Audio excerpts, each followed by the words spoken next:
Welcome back to Bazgoth, The Crimson Blade. We're actually on episode 42, as I got episodes kind of mixed up the other day. So, we are following the Bazgoth as they travel on forth with their new friend, Saz, who has joined them, which is the Sarpari in my world, related to the Yanti. And, well, at least in my world, that is the version of the Yanti in my world. So that we're moving on forward, deeper into the pits of the Hells. That's the name of this region is called. Everybody wondering whatever happened to Mr. Bordak was the duel between him and Miss Volsa. Which Volsa says that she won the duel, but still remains uncertain of what happened to Bordak. Did she kill him? Did she not? Who knows? Who knows if the world will ever know, actually. However, they were going through different paths, deciding to leave the wagon that they had behind. Better to traverse this land of lava rivers and extreme scorching winds that sort of hurt Cub last time, but nonetheless they prevailed and kept on moving forward until they finally arrived at a campsite. Eventually, that they took turns in keeping watch. Of course, they were able to spot a enormous bony dragon that headed to the south, upon which Volsa had actually disappeared for a little while, and campsite was wondering what happened to them. Tarnik going in a small search, but eventually she did return when everybody was gathered up and explained that there was some happenings going on with portals and ambrosia and this dragon that she was able to at least overhear by the name of Scathix. And with that, they came up with a plan. Eventually Cub and Volsa sneaking over to the south to try to get closer and figure out what was going on. As Cub touched the ground, some sort of corruption made him go a little mad, maybe. Some voices trying to crawl into his mind, telling him to do things that he was evil, that he's killed before. But he was able to push back on those voices, and Volsa and Cub are currently trying to do some reconnaissance, hidden behind some rocks as she tried to use her teleportation in the shade and shadows to try to get as close as possible. And indeed, there are portals that they see. The one that looks very fiery seems to be leading into an area that seems to be like this one, similar, but more fire piercing through the ground.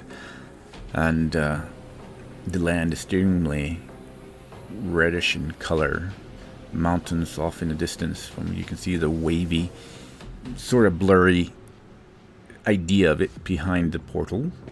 Of course, the one to the very north, the bluish portal, is the one that looks like there's forest or greenery, some grasslands involved there. Maybe a waterfall that you possibly see. Can't quite make out at this distance. And then the one that's more of a purple color. Beyond it, you see some sort of city.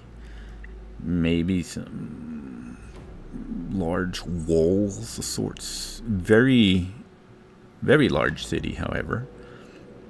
It is in some greenery, but yet off in the distance, barely able to make out. Seems that there is mountains and possibly a castle, but can't quite make it out. It's just wavering and blurry.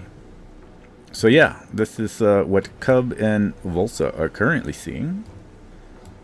Volsa is moving about, trying to look at the area, see if she can get any closer. Looks over at Cub and says, "I might be able to get us closer. Be able to hear their voices a little bit better, maybe over at the ridge." And she points over to this section over here I don't know if you can see the pinging on that. And then Yes, I see it. she says, if I can get us there within the shadows, I can teleport us further. Possibly even get us near the one portal. Or at least near enough to... And she points further ahead to this area right here. To the other ridge. Which does seem to be about anywhere from 5 to 7 feet in height, depending. They kind of go up and down, up and down. As she looks over at Cub. But it would be up to Cub if he wants to go that far.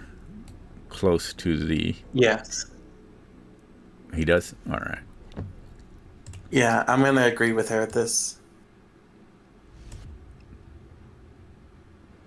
She'll grab a hold of you. And she'll move about here.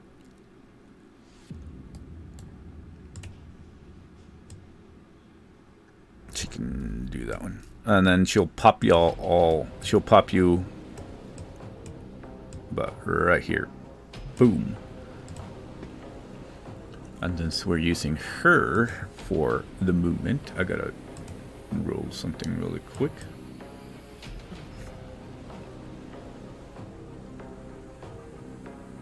Oh, that's interesting.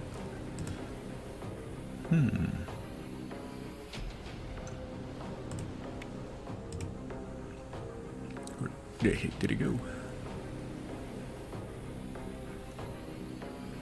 Oh, there it is. Jeez, that's so small.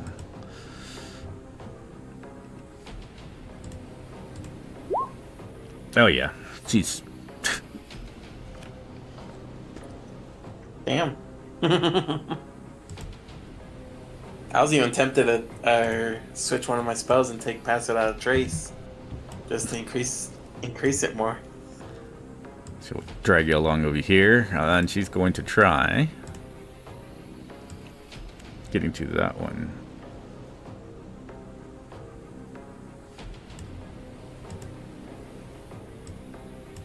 She'll pop you about right here. Make sure she can do that one more time. Because who knows what she may roll. She still makes it. And she'll like quickly sneak you all over here to where y'all can see them speaking. And by that time, now you see that there is maybe an eeriness there. And you would see another fiend, a devil type. Larger, seemingly, than this current pit fiend that's over here moving near Skathix and Ambrosia. Eeriness moving about, just keeping tabs on portals. She looks like her focus is mainly stationed upon that. And then you see this large devil person walking about. But you see Skathix and looking down, looking at the portals, and then Ambrosia walking about, and Will, and I'm trying to move that guy. Let's go back. There we go. Ambrosia walking about around here, and she seems to be crouching down on whispering some sort of maybe spells or whatever, because her touch to the ground, you can see these red lines, they glow a bit. And you see that there's indeed some sort of sickly looking energy, purplish green energy, that is popping out of the ground wherever she touches it. But then it seems to also be drained into these 5 claw-like looking stones that are sitting by there. And it seems that if whatever it is there, it's almost like liquid that seems to be getting soaked in by these stones. And Amara looks over and says, I do believe that it is working. However, I sense that I'm still going to take some time before we can even awaken her. Possibly days or even weeks. And she looks back at Skasix. Are you sure that the Withered One has this correct? We're going to need much more blood, if this is true. More sacrifices. We shall have to send more to hunt down the elves within the forests and possibly even the surrounding orc cities. We're going to need thousands and thousands of bodies in order to feel this blood. And you see this dragon just move around, steps over, and says, Yes. Unom has it correct. Though, as far as the army is concerned, we should probably start moving them, summon them here, now till we have the portals opened. you see her just move over to the side. Well, I can start calling to them. And she looks over. You already have... how many? 2, 3 thousand? You said? Says, as per our pact, yes, I am ready to deploy to whichever city you wish to send them to. Just say the word, and I'll send legions upon legions of them. Says, excellent. Well then I shall expect them to start moving. But not just quite yet. Things are not aligned. And she walks over and we're still missing a few more items in order to try to bring her back. Anam was one thing. But as far as Kalaneth is concerned, in order to wake a dragon of this size, it will take quite a bit of power from me. I can resurrect one lich, but to resurrect a dragon the size of mountains, that's another question. And she looks over. Tell Master Anam that everything's on schedule, but I shall require a few more days to gain access to the artifacts that I need. That should be sufficient. Things will run smoothly after. And you go ahead and tell your legions to prepare. Perhaps tonight we can send them. We'll see which city will fall tonight. It says, as you wish. And remember, you must tell Anam per our pact. We shall claim which territories that we want. And we shall claim those as strictly ours. And the blood war will continue upon this world. We shall have the upper power to destroy the demons, correct? Oh, yes, of course. That was the plan. Don't worry. All is, as you say, by the deal that he made with the devils. Fear not. As she smiles and keeps looking at these rocks. And you see this guy, he goes off to this portal hill and just disappears into it. Maybe disappears because I can't grab him anymore, but yes.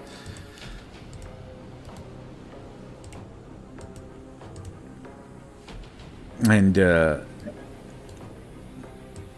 with that, you see her just pretty much move back. Grabs a hold of the claw of the Skasix climbs to the back. And says, "Alright, Scarthex. I believe it is time. It is time that either the orcs will bend the knee to us, or they shall suffer like the elvins and dwarves and the human unions. It is time for them to decide if they wish to be on the side of power and strength. So, as they claim they worship this Gonash of theirs." It says, "Let us go to Gadavorbus." And you see him start flailing his wings. And she looks over at the Eeriness and says, "Keep guard over the portals. Make sure that no one lingers about. If they do, just dispose of them all. We need none of this to get out to the rest of the world. Once I return, I should be able to open the 4th portal. Once the 4th portal is opened, we'll be ready to make our move on the major cities. Understood." And you see the Eeriness just nod. She doesn't say anything. And with that, they just they'll fly off. They'll make to the air and start moving to the west. One eventually disappearing as they fly off in the sky. And you see these two remain, and the large devil is looking about and says, "I hate working for these mortals, but it does make some interesting, well, applications for the blood war. and plenty of souls, I would suspect." As he kind of throws a bag of coins in the air and then grabs them in his enormously huge hand. And the Eeriness just looks over at him, nods, says, "Well, when we terraform the world to be that as the Nine Hells, you and the rest of your, well, pit fiends, as they call them, shall be in a new order of the Nine Hells, a new level. This Solar would become the 10th level of the Hells, and we will rule it.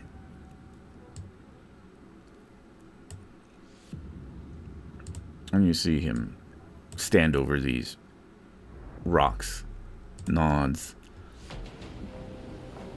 Yes, the 10th level of the Hells. Plenty of souls here to feed upon, collect, and grow our army for the blood war. And I'm sure Asmodeus will be very pleased. But I have my own ambitions, shall we say. Yes. This world, this new plane of the Hells, I shall become the new archdevil of it. I shall become its king.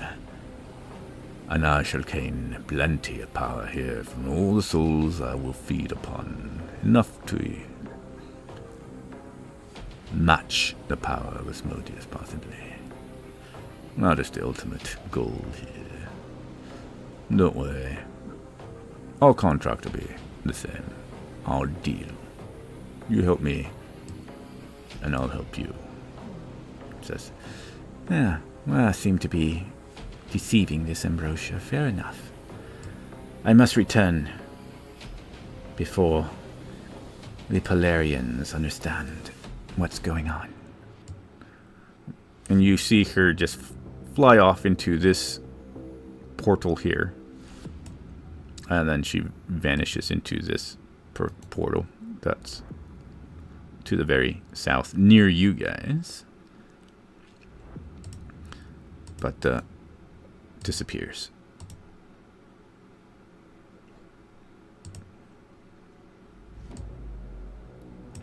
apparently not listening to a single word that Ambrosia said. But this guy seems to stand by, looks around, walks over to the edge, and uses his hands to make the ground merge and shape itself into what seems to be like a throne.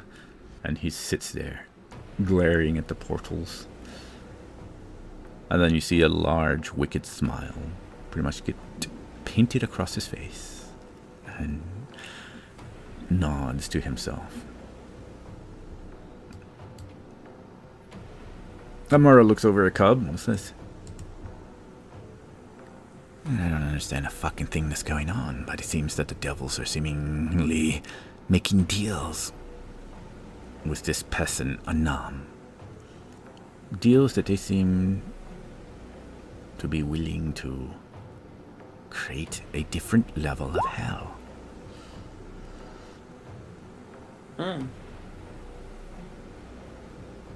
Another level of hell? Great. That's just what this world needs. More hell. She says, is there anything else we should do here before returning to the group? Let me see here.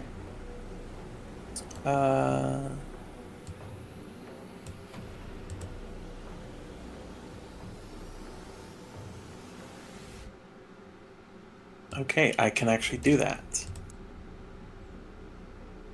I was like, I want to see this portal that we are very, very close to right now. I want to see if I can be able to detect it, if this will lead us to our friends. And Volsa looks over and says, how are you going to detect this? How will you know? How close do you need to get?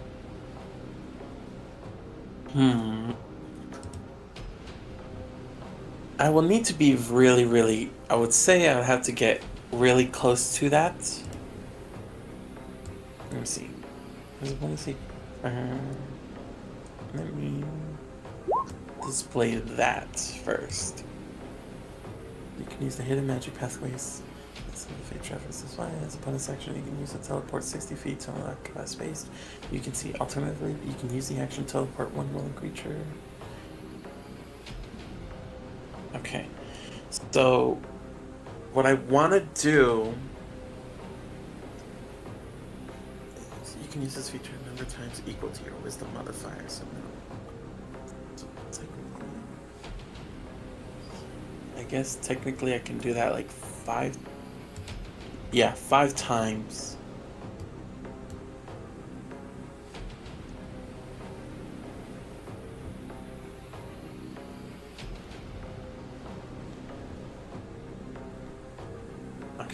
Okay.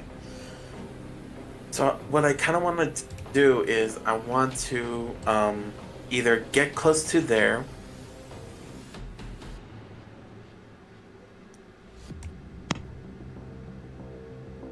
I want to get close to there as much as I can and try to get a and use my Arcana check and try to dissect, like, get a feel of the veil of the portal and see where it will teleport us to, or if I can be able to do that from my distance. Yeah, she could probably get you close because of her ability in the darkness.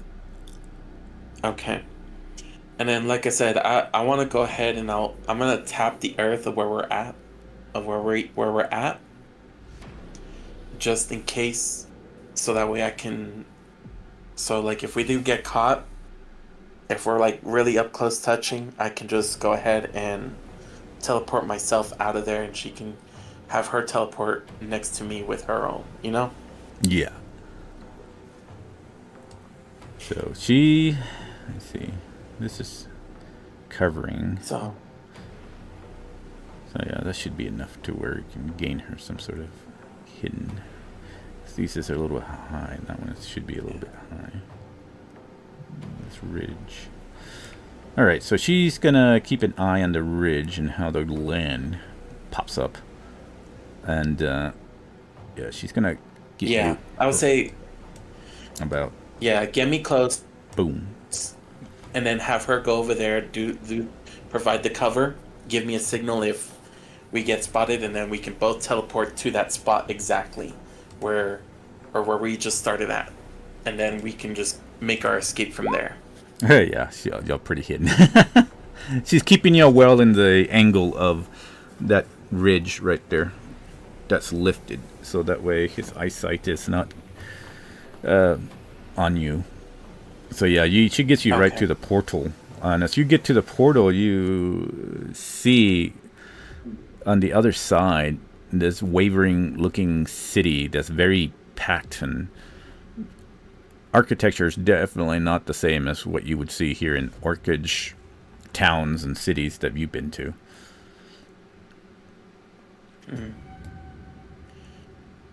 It's like, so this isn't to our destination. This must lead us to the human and elven lands, or Polaria, I believe,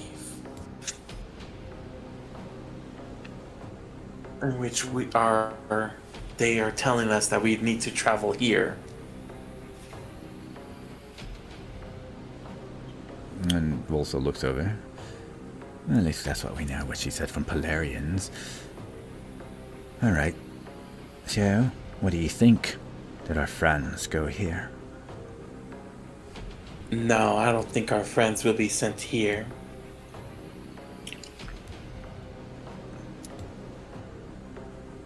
If they would, if I recall that they have been, all the devils have been mentioning that they have our friends, they wouldn't take them to Polaria or any other locations in this world or so. They would try to keep them in the hells. So we need one to lead to the hells.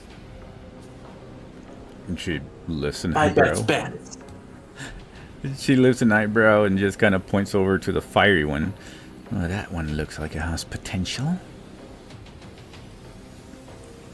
I have a feeling that is our destination. So let's make that our pinpoint of how to get in to enter the hells. Traveling to the hells.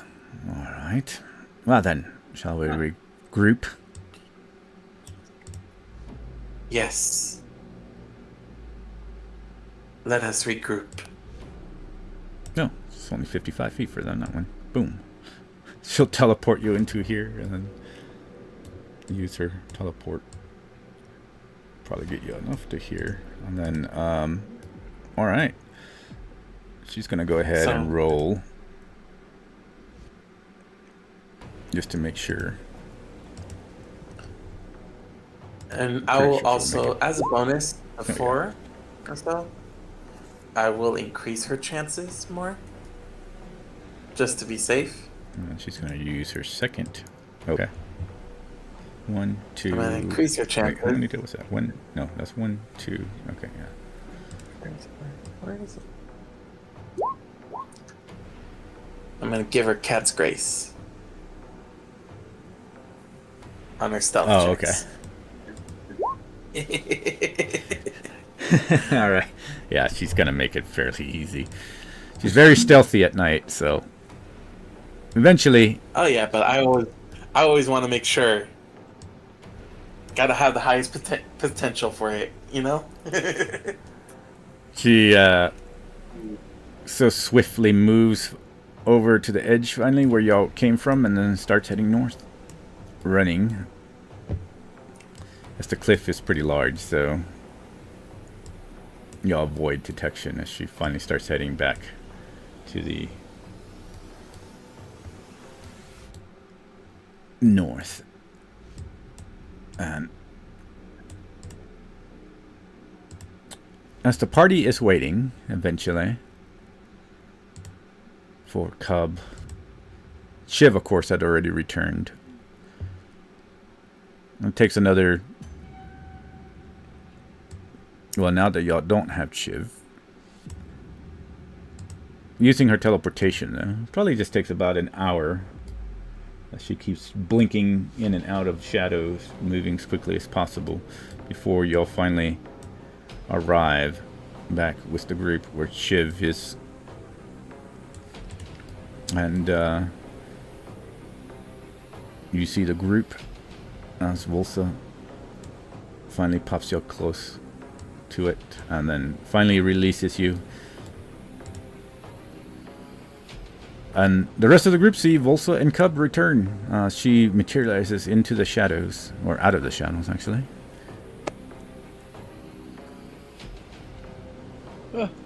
Hour's up. How long's it been? Cubs. If it's an hour up, then Cub's resistance to fire would have faded. So it's actually been about an hour, and I think with Shiv, it's pretty quick to go there. Let's just say about an hour 30. Shiv is pretty quick. Well, she's pretty quick with her teleport. Yeah, let's give it about an hour altogether. She's fast with her teleport. So yeah.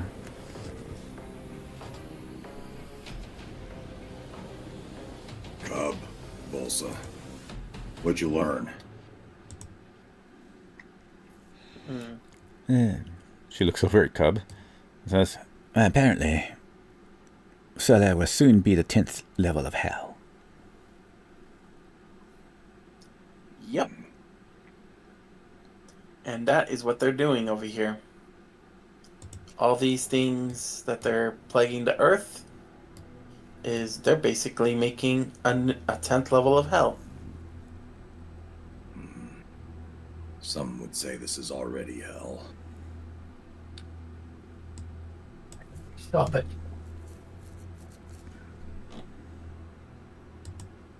What of our friends?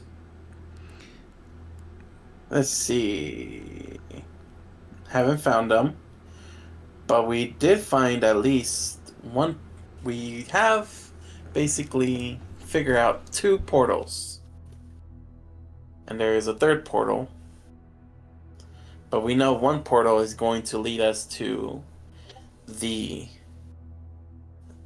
lands that your king keeps wants us to go to. Or the orc king, or the orc person wants us to go to. And that is Polaria. And the other one is looks more promising. That's going to lead us to hell, in which we will need to go there and more likely find our friends there. Because these demons are not these demons have not stated that they've taken our friends with them to Polaria or back to any other location, so they wouldn't keep holding them captive. The more best bet of keeping them captive is in hell.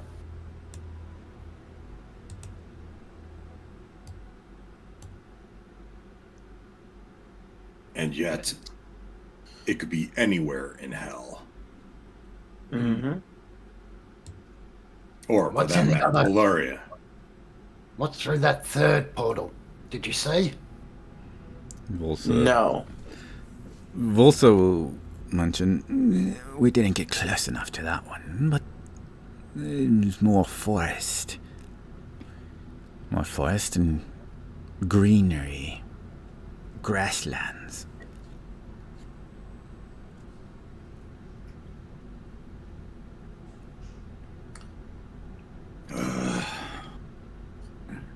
So, more likely that is either a different area. But tell me, where's Amon again? Where's this withered one? Is in North Angoria? I believe so. Wouldn't it make more sense to take captives to them? Where they can control things? Pits of hell, or the hells, doesn't seem very controlled. Well, we did learn that they're using a lot of blood to make this 10th cycle of hell. So I have a feeling that is a good possibility.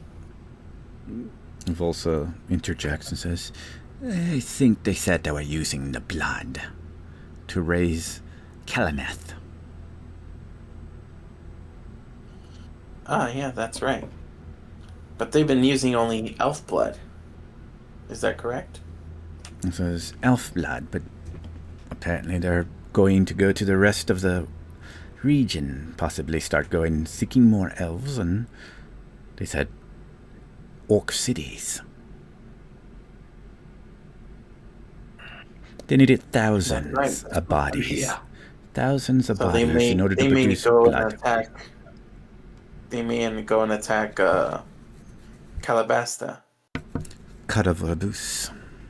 Calavavus, yes. Sorry. Regardless, they're disrupting the orc lands. We need to stop this corruption now. We need to repair the lands. Regain the strength of the orcs. If we can't look after our own backyard, how are we supposed to save the world? Volsa We looks. were sent on a mission. And I think our duty says to complete that mission. Our friends. We don't have reliable intelligence as to exactly where our friends are. I think we should continue on our mission. And if it is within Ganash's will, an opportunity will present itself to pursue Bordak and Grom. And Little Wolf. Bordak. Of course. We don't need to worry about Bordak anymore. I defeated him. He fell. He's gone.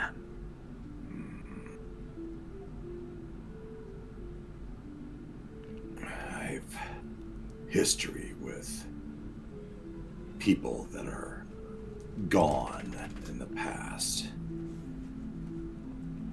My experience is if there's no body, there's no death.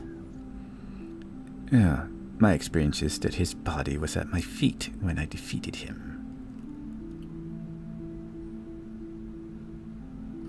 The gods left him in their domain.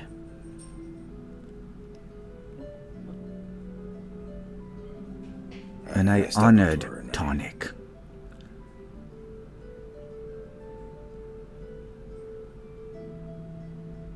I step up to her proud and I hear you, Volsa. Whether we include Bordak as the potential living or not, the path I see is clear. We continue with our quest, our route mission. And we go to, what's the name of the land we're going to? Polaria? Yes. Right? Yeah. We should. This portal is an opportunity to shave months off our travel time. If we can somehow traverse this portal and enter Polaria, we will be able to come closer to the Withered One. Volsa says, but I haven't found Little Wolf. Your mission is never my mission. I was never part of your group that seems to be losing members constantly. I was never part of this chosen of Gonash. Volza, if you know where Willow Wolf is, we would pursue it. Without reliable intelligence, we continue on our quest. How are we supposed to find reliable intelligence? I thought you cared about your Grom friend. I do. But as of now, I leave his fate in Ganosh's hands. I don't have faith in your beliefs of gods. But She looks over at Tarnik. I have seen this chosen of Gonosh's champion work in Tithma. But whatever power that he has, he claims that comes from Gonosh that he represents. He honored the duel when I defeated Bondar. I brought his weapons back for the one that would lead this group. I suspect that I would mean least want... These weapons? She looks That easy. looks over at Tarnik. My loyalty was to Tarnik. Tarnik? She looks over at him. You know my feelings. This land needs to be cleansed. That is our first objective. We have to stop whatever it is they're doing here. Tell me about those markings on the ground, Cub. Those arcane lines. What are they about?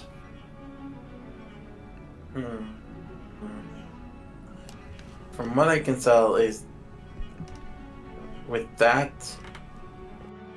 it's a spell ritual that's... So we need to cleanse the spell. We need to dispel the magic. Is that right? Yes. Is that what we need to do? I can do that. Let's go.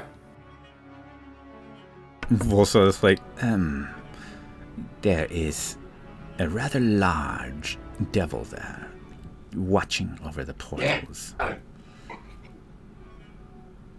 It'll fall beneath my blade like everything else. It seems that Tarnik has made his decision. Back through the rightful leadership. she looks over at Saz and says, "You stranger, what words would you say? What do you think?"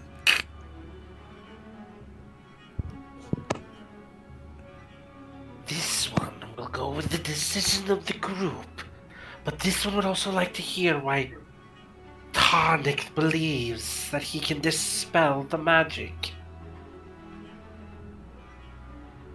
Powered by Ganosh. Ganosh grants me these powers, these spells. One of them happens to include curses. And this magic. Despise it, but I use it. So It's a now good tool. your faith in Ganosh is restored then, Tarnak? To an extent. I think I'm This truly... sounds very intriguing. This one would love to see how this goes. If you're not willing to help, you're not going to be able to see anything. Oh no, this one will help as much as is needed, to the best of their ability. That's all I ask for. and then Vilsa looks Rothar, over. What do you say?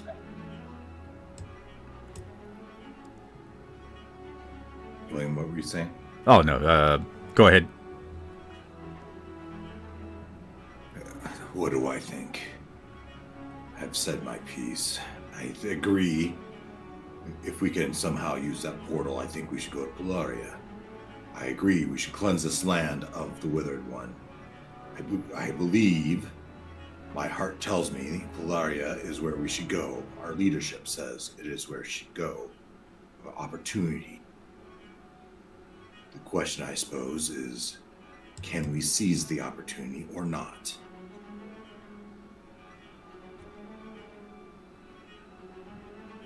Above table, what was in Polara again? Well, Polaria is the one that connects to the human lands. Polaria, above table, would be the capital of all human lands. It's technically the largest city in my world, just about.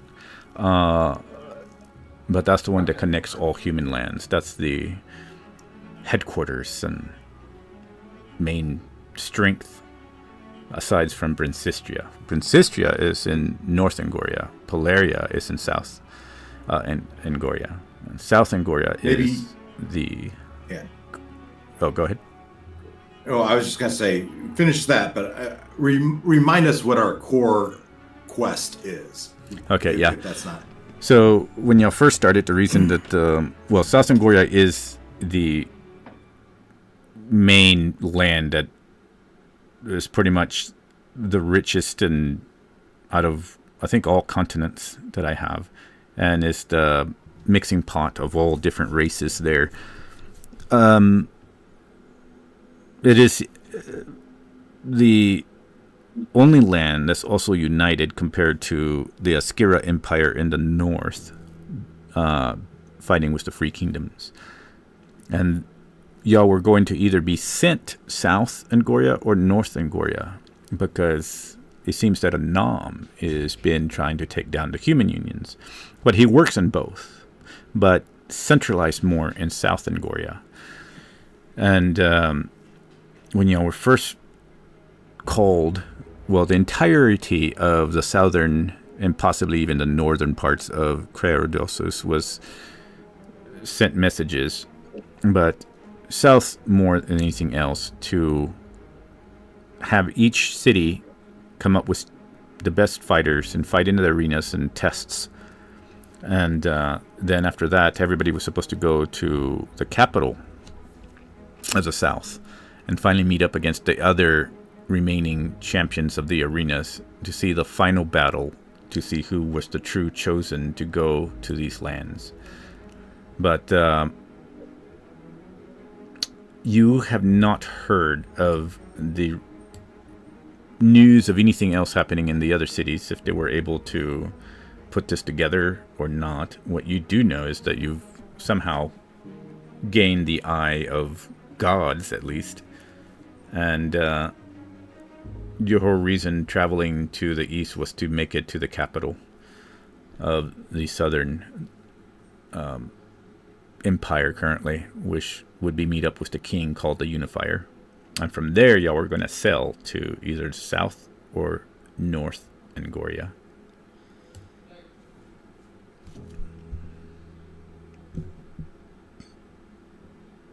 But yes, the ultimate thing is to get to Anam, which currently seems to be residing more into the human lands. Human land seems to be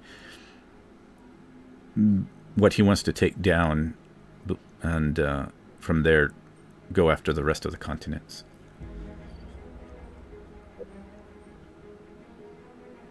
I'm still lacking a little bit of our purpose. We're going to go sail to South or North Angoria to ultimately deal with the Withered One. Is that correct? Yes. Or is there a sub-quest to that? Do something so that we can... Well, the thing that y'all go in there for is to deal with Anam. But to deal with him, y'all are going there in order to... you're not going to find him right off the bat. Y'all were supposed to pretty much get more definition from the actual Empire. But the ultimate thing is to find him out, discover where he is, and bring him down, because nobody else has been able to do that. So get more information from who? Yeah, we're going to go to the capital city of what's the capital city? I keep forgetting the names here. Yeah, to the capital city. Yeah, here in Olgrug is the capital city that y'all were traveling to. Yep. So these portals wouldn't take us to Ogrug, though. That sounds orcish. Yeah, that wouldn't take you to Ogrug. yeah. Yeah. Because that's where y'all were trying to get to, is this point right here.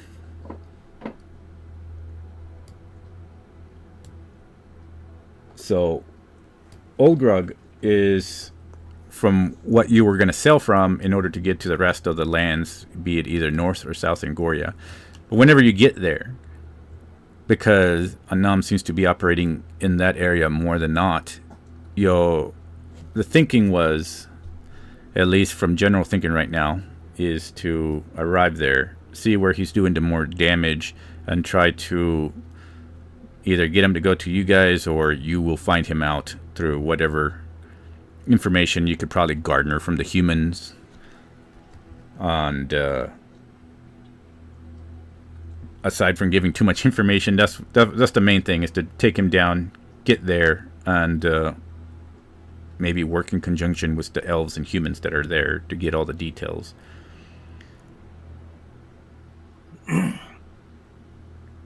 All right. So one of the portals that we saw, did we believe would take us to Ogrug, or No, none of the portals. not? Yeah, you didn't see any of the portals. The only thing that for sure that you were able to see is when Irini said that she was going into the Polarian portal, Cub and also were able to see that there was indeed a city that looked more human-like. There was by mountains that had a castle nestled into it, and then the northern portal had a thick, lush forest with green landscape around it. Didn't see no cities. And then the one that the demon or devil went into seemed to be more of the hells. It did seem like burning ground and fires, and yeah, that would probably be the 9 hells more than likely.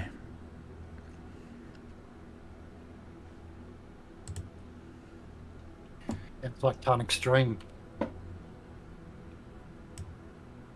The world was burning. Not one of his personal dreams, like a dream that was bestowed upon him. Well, yeah, he has had, I guess, a vision in a sense. Yeah. The world burning. So we were sent to The Ogrug world burning. to gain for more information, to find where we could be most useful, to find out where Anam, the Withered One, was doing the most damage, and pursue that. But here we are on the precipice of all this. Their legions, their war machine is functioning from right here in our midst. We can try to make some impact here, or report what we found to Ogrug, and maybe bring up a unified force here to do war.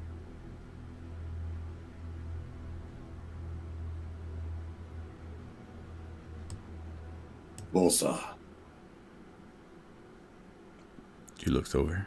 Yes. Intelligence, information would be our greatest asset. You, more than any other, are one I would rely on to provide such intelligence. Do we have any means of communication over large distances? Unless we have some sort of caster that can produce such spells as messages. I don't have that ability. Looks over at Cub. And I suspect that his discipline with gods doesn't give him that. I don't know very much about spells. Looks over at Saz. You seem to understand things like that. Zaz, do you have a way to communicate over great distances?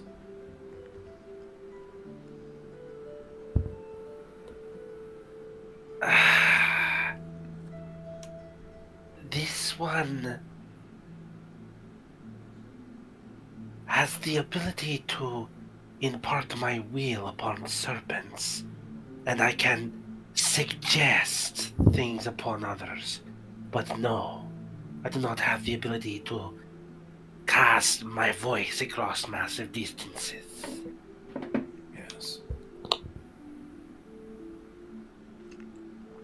I think we are left with the only option, in my mind, the best option for defeating what do we see? We saw a great demon, we saw a great dragon, and what seemed to be a mighty wizard. It seems a tall order for this group, not to mention the legion of their armies at their disposal. Tarnak, Volsa, Narzag, Cub, and Zaz. In my mind, our most prudent activity at this point would be to get to Olgrug at our fastest way possible, report what we've seen, and gain further demands, further requirements. By the time we get to old Rogue, You're not wrong, Tarnak. Do you fancy some sort of assault? Do you see it fruitful? Possible?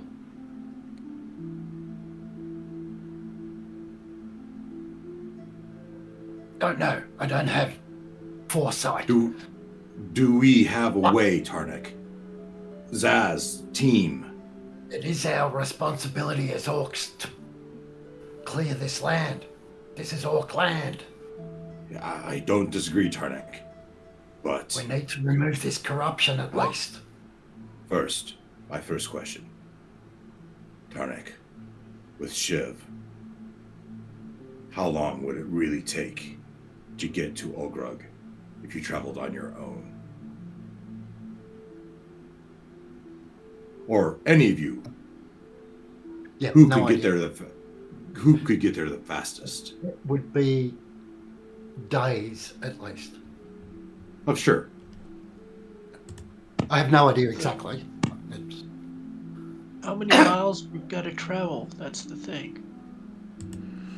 Let's see Sorry, I here. was sneezing along stuff. 120 dashing. Well, you can only dash so many times before you get exhausted, right? Well, I have long striders, Let's so I can see. increase my So y'all are me and my currently. bear by 10 feet. So I've I got can go 90 50 feet. and 180. So Shiv can go Dash. 180 on a dash. Well, is this math even worth it, team? Right? So, on the one hand, we could stay here and do some sort of guerrilla warfare to slow them down. But ultimately, their numbers and their force are probably going to wear us down. In my mind. Right? They I'm have willing a to do lady that. can cast meteor swarms, so I'm willing to do yeah, that. I don't see. Grumthar is willing to sacrifice his life if he believes it is beneficial.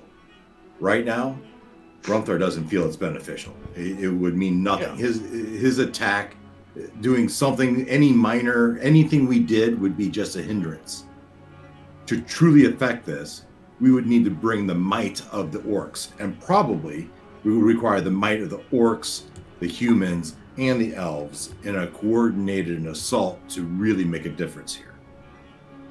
Now, the only way that happens is if we get intelligence to Ulgra. You want to bring these people we don't actually have a relationship with to fight with us against one undead dragon. And I put my hand on it and I say, Tarek, is that not the charge we were given? Was that not the... No, our charge was to go and defeat the withered one. By any means necessary. If we can reduce his power, that is more than anything we can do just by running away. Reducing his power is not defeating the withered one. We can't defeat the Taking out withered his one from minions? here. Okay. Narzeg, what'd you say? Are you talking about taking out his minions? He probably could summon more. Taking out his minions. Right, his minions, who knows how many minions he'd be able to summon to bring from the Nine Hells. Trillions? Who knows? Until those portals are closed and closed for good, he could bring unlimited number of demons, and everyone that dies could become a new demon. Well, that takes a long time. Never mind. My character doesn't know that. Yeah. So Tarnik, I mean, we can march in there and we can kill this demon, and maybe we'd be successful. I'm more worried about the land. I want to destroy this corruption that is destroying our land. I don't disagree, Tarnik. We're in agreement. You're in a position to stop it.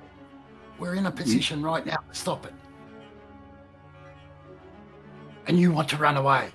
No. Maybe you should hand I over. want to gather a force that's capable of defeating this.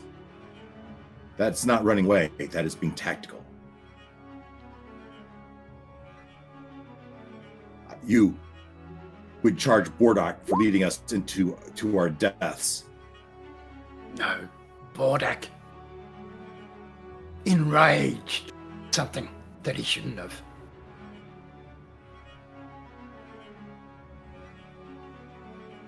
With the intelligence we Is have. that like poking? Is that like poking the beehive? Perhaps. What would you have us do, Tarnik? If there is a possibility of doing something here, I am open to the idea. I think we should at least try to get rid of that corruption. When you say corruption, do you mean the portals? No. Which corruption? The demon? Corruption, the magic that's draining the very essence from the land. I've described it before. That is the thing I'm most worried about. I want to get rid of this corruption. A Draco Lich, yeah, it may kill us. It may not. But if we don't do something about this corruption, it won't matter. Cub, tell me about this corruption again.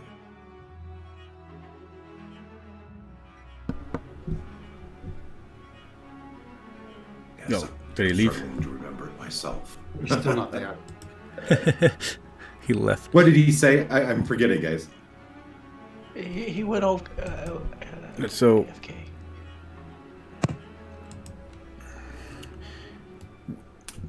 Corruption that y'all been seeing that first started with paraphrase was what he would try to say there, with Ambrosia, that was pretty much making the land sick with whatever lantern that she was holding that Cub took. It's the one that seems to be also working through something called the nodes, which is the ley lines of the world. And ley lines crossing through this land, which she just called it a node that y'all took down, but she needed that lantern to work with other nodes. But I'm pretty sure she also had mentioned, y'all would have heard that there was nodes throughout Lealandra, Elandra, South Angoria, all the different continents, and of course, Caradosis being this one. So it's just not one particular one that she was working on. There are many nodes across the world that she is particularly using in order to corrupt. Here, for the other nodes, who knows how they're getting corrupted. But here, she was using that lantern for here. And then what y'all recently found out is that she also has this ritual, whatever those 5 rocks were that Cub and Volsa were seeing, using a type of power in order to use blood to seem to try to awaken something by the name of Kelaneth. But yes, that's the corruption, the way that that's working. Above table, do we have even the slightest idea how long it would take us to cleanse it if we tried to do that right now? Above table, if y'all were trying to do that cleansing, I will say that above table, out of all my campaigns, the cleansing of these nodes is the major storyline for all campaigns right now. So that should give you an idea that if y'all tried to cleanse it, if especially going one by one above table, it would be very hard. Almost. That's specifically the one that they just found, the one they just left. That one is different. That one is not the specific one. That one has to deal with blood and has to deal specifically with raising a creature called Kelaneth. That one is completely different, and it's a whole different other lore that y'all heard about that deals with them going after elves and blood and using that for this particular ritual. The first time y'all met Ambrosia, now that one had to deal with the node that she was using this lantern for, that dealt with the ley lines and the corruption of that specific area, because ley lines usually meet up somewhere, and wherever they meet, they make that node, and it's the most powerful, and they use the node in order for it to seep in like a river or like blood in veins to spread the disease to other nodes. So above table, without giving too much, basically the main thing is that you would have to find the nodes. You would have to take down that particular node and then move on to another node, and then you would have to figure out how much of the spread has already happened from that particular node and which other nodes have already been diseased. Without trying to give not too much, but yeah, that kind of gives you an idea. So what Tarnik is asking us to do right now isn't accessible to us at all. I mean, y'all could take out one node at a time and try to clean a certain area, but yeah, to do the entirety, it would probably be hard. Y'all wouldn't be able to clean this entire region in probably months. However, Ambrosia is involved in that process. Correct. And she's the wizard that brought in the meteor storm and killed off all the elves that were with us. Correct. And she is the one that Cub and Volza just saw, right? She was one of those 3 that were there, wasn't she? She's yes. that wizard that yeah. And she's the one that had the lantern. And so, and she also, they saw, Cub and Volza saw Ambrosia go through the portal and is no longer there. She didn't go through the portal. She flew on Skasix heading to the west. All right. So the corruption of the land is not coming from this location. We do have these portals.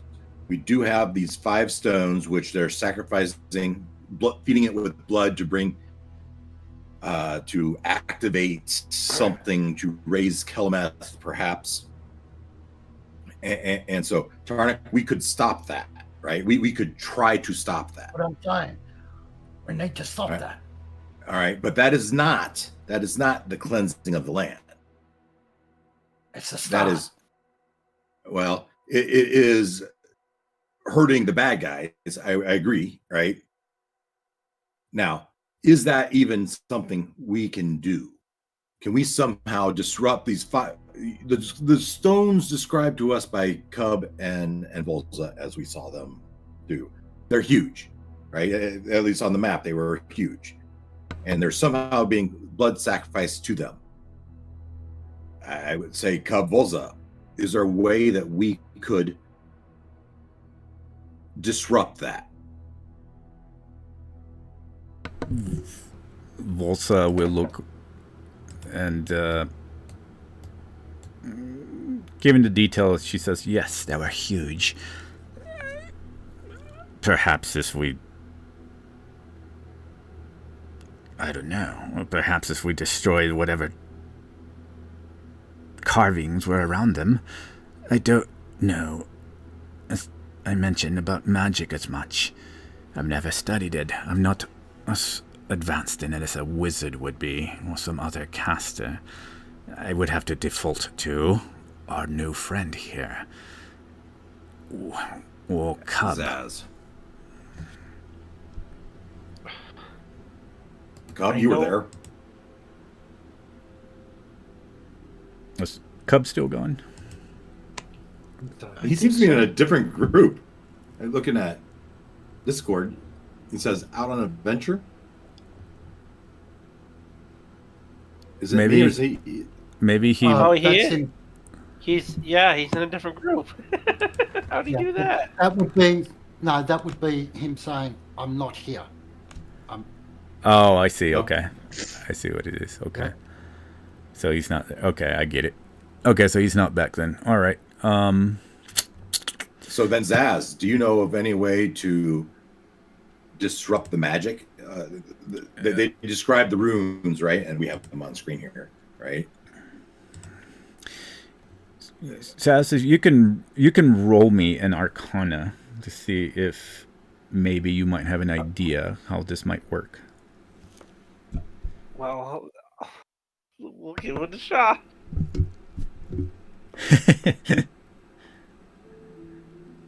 15. I'm back. I'm sorry. Oh, okay. So Cub, you can also roll me an Arcana if you wish as well.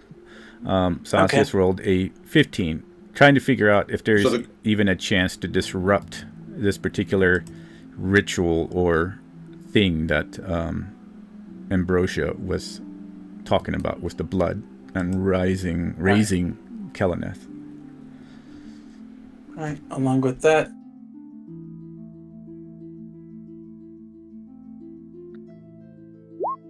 I'm adding a guidance to that as a bonus as well.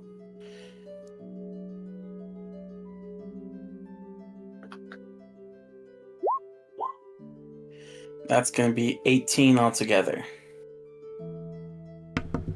Okay. Let me look at my notes really quick. Let's see here. Can I use my heroic inspiration? Do what now? Can I use my heroic inspiration for that check? Yeah, again? yeah, if you want to. Yeah.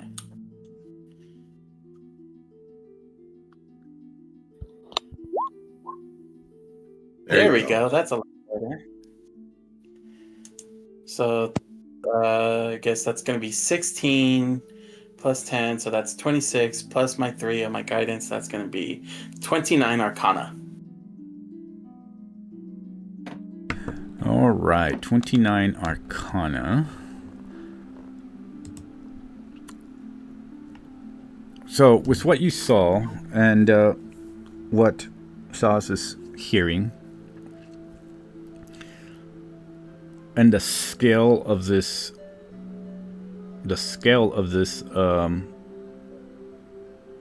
basically glyph, in a sense, I would say, that's been drawn into the ground. The thing about it is that Cub and Sas would understand it could probably be disrupted. You would probably destroy it. However, it could be replicated again. It would just require the ingredients and whatever artifacts that she's currently gathering up. This seems to be a process, a puzzle, a piece of the puzzle that she just, from what y'all heard, maybe just testing. And it seemed to have soaked up the blood. The rocks seem to have soaked up the blood. But it's not the entire process. To probably completely ruin it, you would probably need the specific artifacts and destroy those specific artifacts that she would probably try to use, or at least keep them from being recovered by Ambrosia. In other words, at this point, the best we could do is stall. Correct. She talked about 5 artifacts, didn't she? Yeah. Did I hear that? Well, And she has one. And she has one of them. yeah. But we don't know what the other 4 are.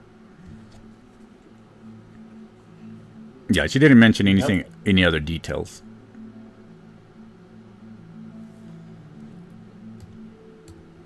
No. We can stall it until she appears with the artifact, and then just pry it out of her, or just disrupt it and then go after her, and then pretty much just disrupt it and that either stall it and go out and hunt her down, or stall it until she arrives and then we just kill her right there on sight.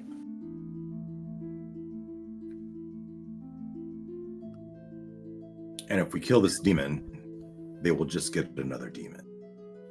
And just so we're clear, you're talking about killing the wizard who you've openly said at least 3 times already, cast Meteor Swarm, and killed all of these elves you were traveling with? Correct. Pretty much, yeah. Aha. Okay. Sure. Sure, we're gonna go against a high-level character. Sure. All right, Tarnak. With all information on the table, you still feel like an assault. I still feel like we need to stop that portal, or not portal, the thing on the ground. We're restraining the five stones, the ritual. To We right, need to do that somehow. raise Kelmeth. So I mean, we can try to take Ambrosia, which we know is deadly. We can somehow try to figure out what these 5 artifacts are that she's collecting. these are longer term things. Right now, we need to work out if we can disrupt that ritual circle. With the Arcana, Sauce and Cub wouldn't understand that. Yeah, y'all could disrupt it. It'd be fairly easy, aside from any battles that might happen, to go in there and just destroy the circles. Once destroyed, pretty much just completely erased or whatnot. Yeah, the ritual that's going on currently with the blood being soaked up would be completely stopped. And Cub, with your 29, with your great Arcana knowledge, do you know how to destroy the circle?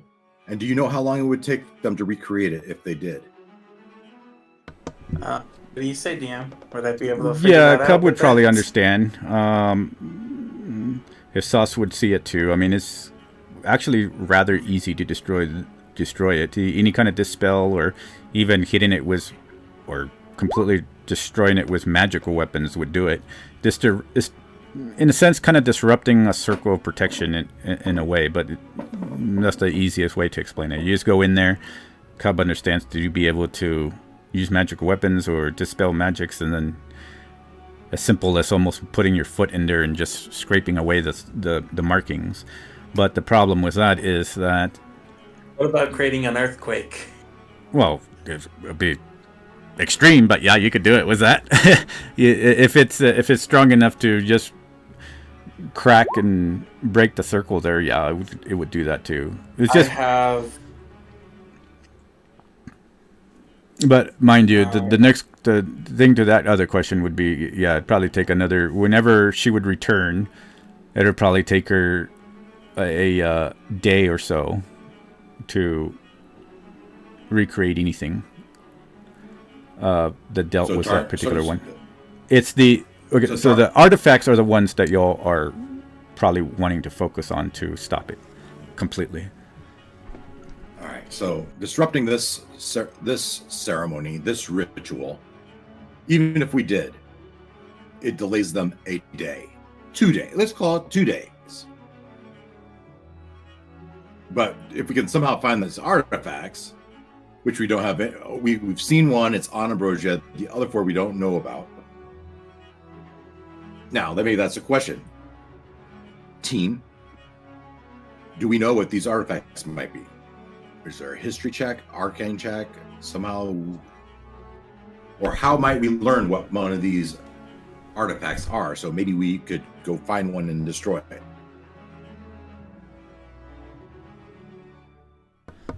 Yeah, as far as the team would know, even with rolling, without any information that she gave out, you don't technically have an idea right now. But if y'all are wishing to figure out how, y'all can talk about that. But as far as actual, even with rolling, you wouldn't. You don't have enough information. How might we figure out what these artifacts are that she'd be wanting to use, wanting to pursue? Are you asking that the team, or are you asking the DM? Yeah, well, yeah. So anyone have ideas? Do we I, as a DM, kind of know, but yeah, it's up to the So it's up to y'all. However, y'all would like to do that. Any ideas? I'm not sure. Only one I know that would know is Ambrosia, right? Well, here's the thing, though. So Ambrosia would likely have told the people she's working with at least some information.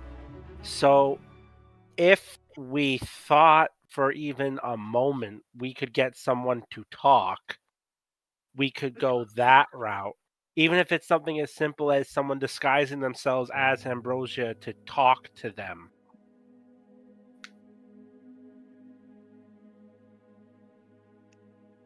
Sorry, who are we talking to? All I know is there's a devil watching over the portal. Who are you talking to? Devils like to make deals. There's one. He's a big one. Isn't that right, Cub? Yeah. Yep. If we could somehow sow discord between them. Devils are often proud and jealous.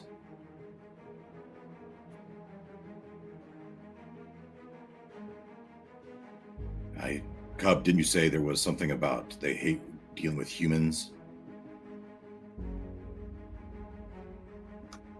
What deals with humans? Well, part of the dialogue at the beginning of the session, as he was going through it, was I thought the devil said something along the lines that he doesn't like dealing with humans. And was Ambrosia human or elf? I don't remember. Ambrosia is human. Yeah, Ambrosia's human. No. Didn't he say something to that effect? He didn't like working with mortals. Yeah. He didn't like working with mortals. Can we use that to our advantage?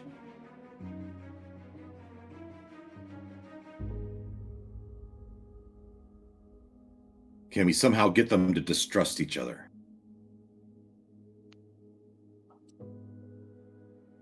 Not with the information we have now.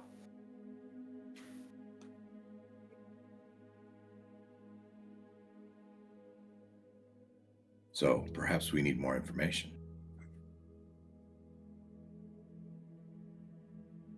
All we know is that this devil doesn't like mortals. That's not unusual. No. Ambrosia's some high-level wizard, human, who wants to bring about turn Solaire into the 10th hell. The other thing that I think our first step is do what we can to destroy that circle and those rocks and things. But that's just a day, Tarnak. It's just There's portals there. We can go through them straight away. to what end? Well, if we go to those human lands, we can get more knowledge. We can get more information. So, disrupt this portal, go through, destroy the circle. I don't know that we can... If we could somehow create an earthquake, that'd be fantastic. Cub, you brought that up. Is there any way we can do that? Is there a viable option to sink those stones into lava that's somewhere not too far underneath the ground? I do have a spell that can actually create an earthquake. Collapse the stones, hopefully. With that, we would need to keep the demon busy while you were able to do that. And then once we see the stones collapsed, make a dash for the human portal. Do we have a plan? Yeah, we can do that. Tarnik?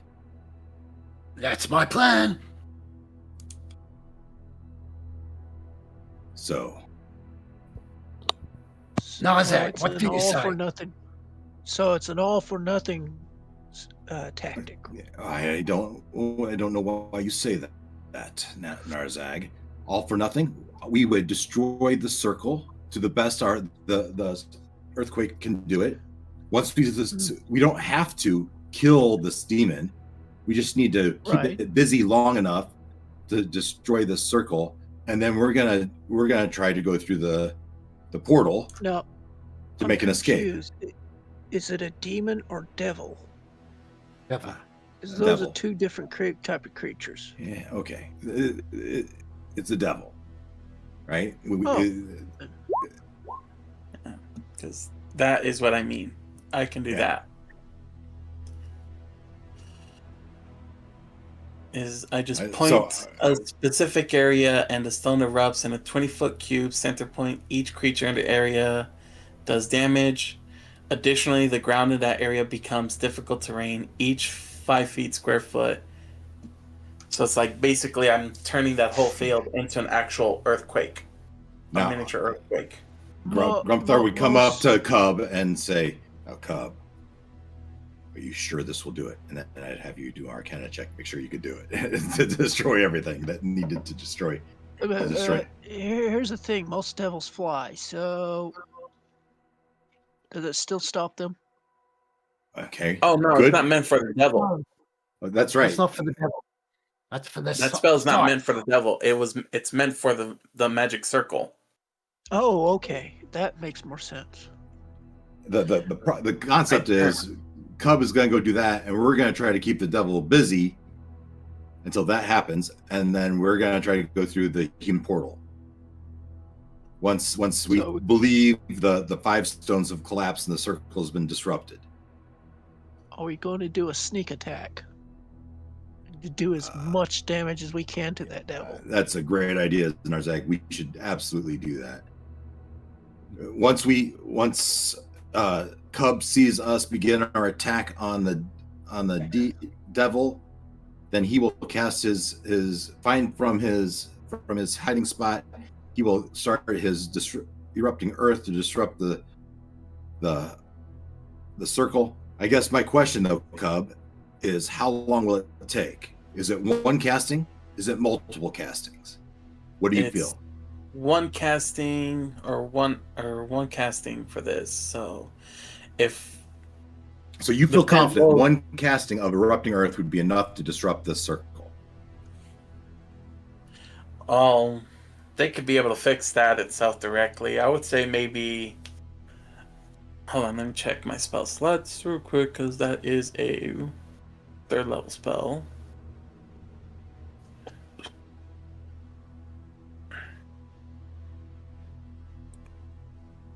So I basically have 3 charges. I have 3, 4, 6. I have basically 8 charges in general.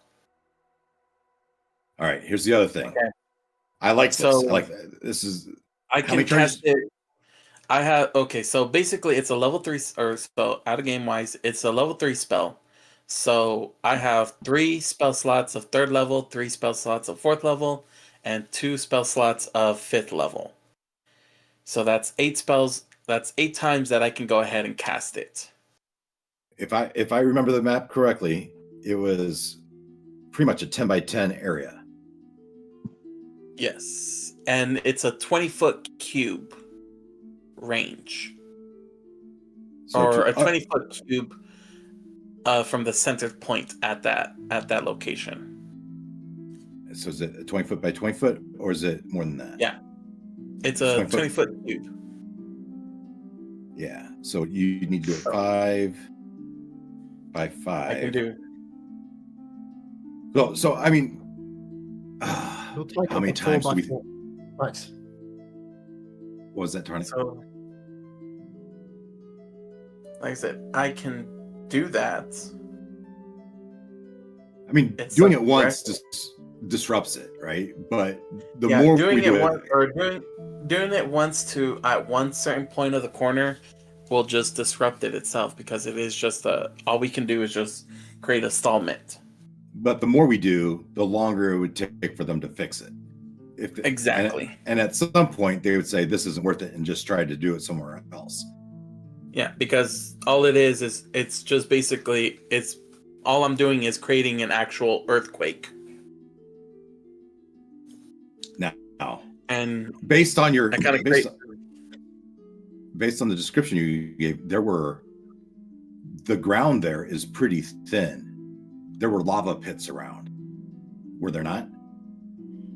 not around that area. Well, I mean, there's lava pits in the area, but like, So my question is, my thought is, okay, let's look at let's thinking back, right? I see this orange thing right Are we here. going in That's, or not? I think that's the only question.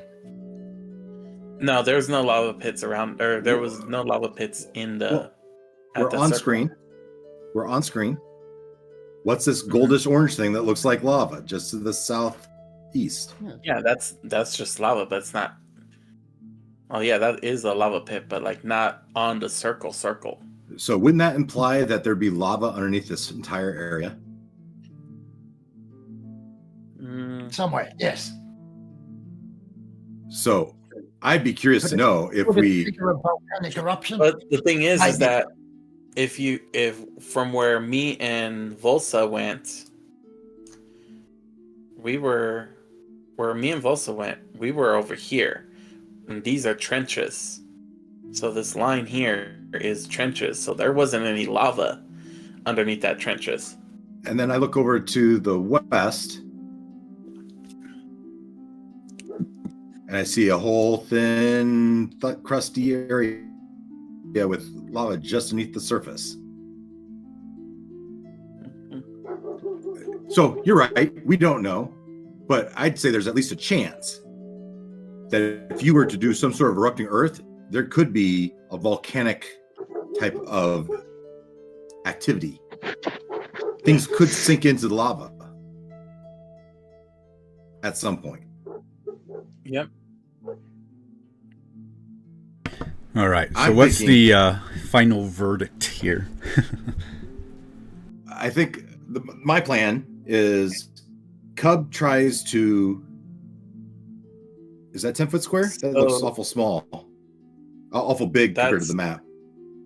That is a 20-foot cube, or in this case, it'd be a square or cube. Okay, So DM. this is a square basically, but if you put it into a cube shape, this is what it'll come to be as a cube. So this accurate? technically, William, before we get too far, is this accurate? This looks a lot big compared to the grid on in the background. This square and looks this is way- at the center. Yeah, it points. should be. Yeah, because the grid's aligned to the measurement, so it'd be accurate. So, okay. because I'm going. So this is if I put it at center point.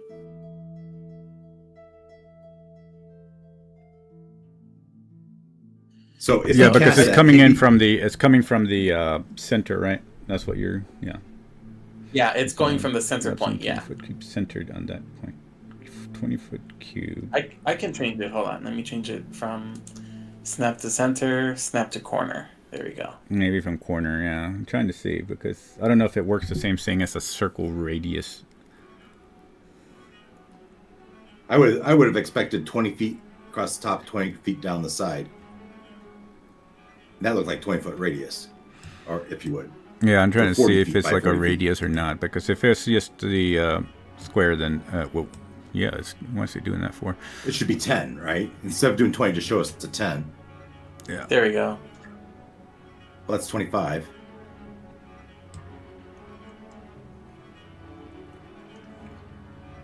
Help us understand, William. There we go. Right there. That's 20. That blue. Blue's 20. Yeah. All right. So if we did that 4 times, you'd be hitting that whole section. Pretty much. Yeah. So if I aim it at those 4 specific spots. And inner, overlap in the middle, then you'd be hitting all 5 stones. And so we would need to keep the devil busy for 4 rounds. At the end of the 4 rounds, try to dash into one of the portal to the human portal. Is that a plan, Tarnak? You like that? Sorry, I was muted. Yes. Yes, that's what I want to do.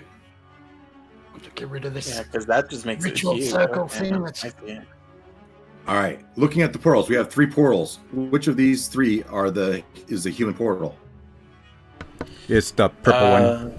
The one that purple one. Cub and Volsa were near. This one right here. The One one I to the just south. I squared. Yeah. One to the south.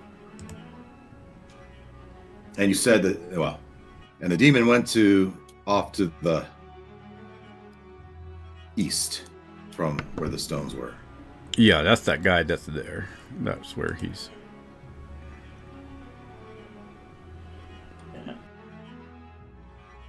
All right, let's talk tactics. Cub, I think you should sneak around back and try to do that from the west of the stones, between the south portal and the west portal, somewhere in there to hit those stones, while the rest of us do an direct attack on this devil.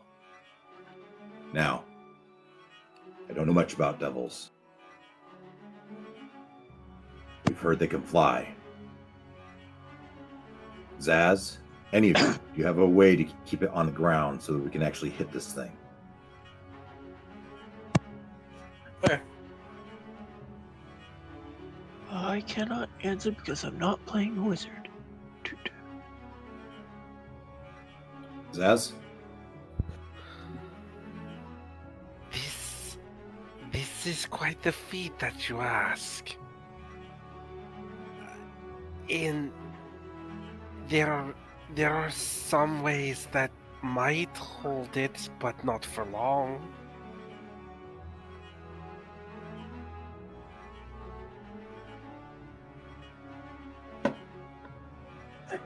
At the opportunity, I can stop it dead in its tracks. It won't move. But only when I get the opportunity.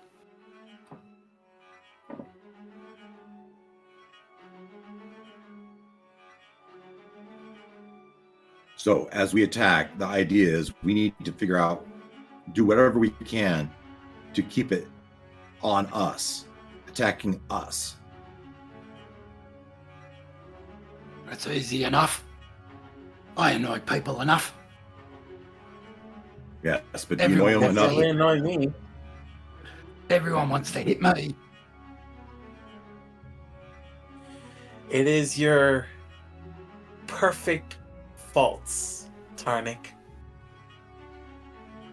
You think you can annoy him enough that he won't try to go figure out why his ritual circle is collapsing into the ground? Oh, I can't guarantee that. Well, that's what we need to But do. If I get the opportunity, I can stop him. What defines an opportunity? Exactly that. An opportunity attack reduces Oh. his speed to 0. Ah, I see.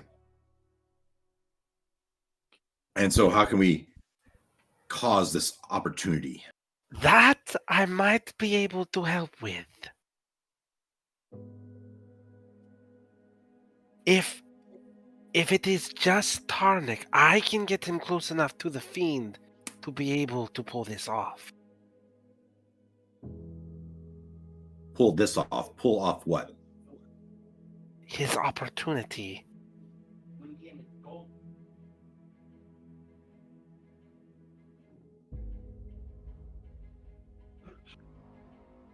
Well, let's go do it, guys.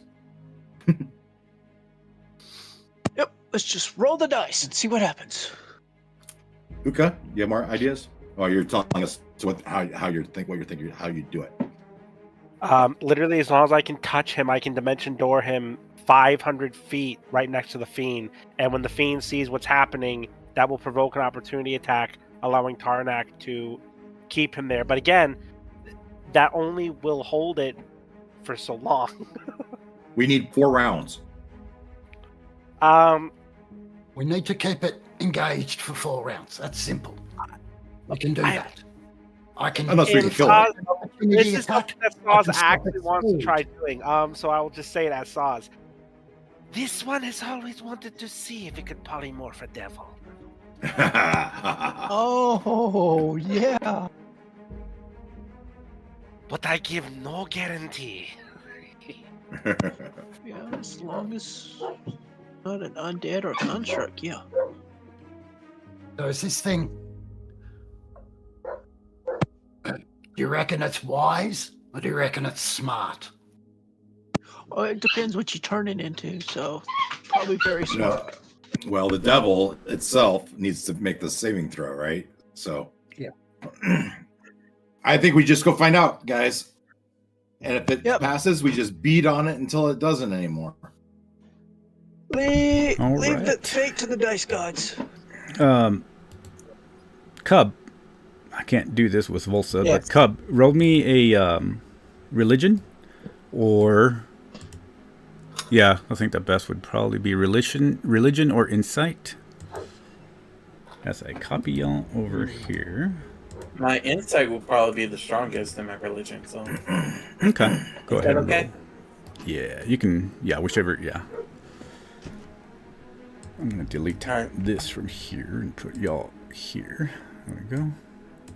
I'm also gonna add my guidance as well for it.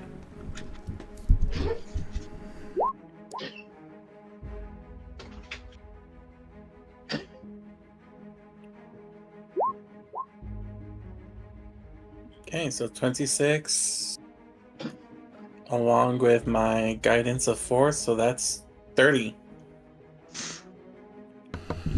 All right. So with that, the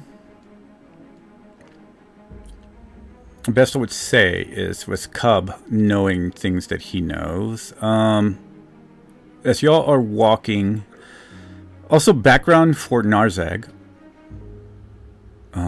I just need to know the background. You said that he hunts devils and demons. Basically, he hunts fiends, correct? Yes, that's his favorite enemy, fiends. Okay, so his favorite enemy. 1 second. Yeah. So he gets. I can't see it on on the character sheet. It doesn't show it anyway. It's all right. I'm looking it up right now. I gotta read something. On fiends or something, I get 3 free hunter marks, but I've already used one of them, so I got 2 left. So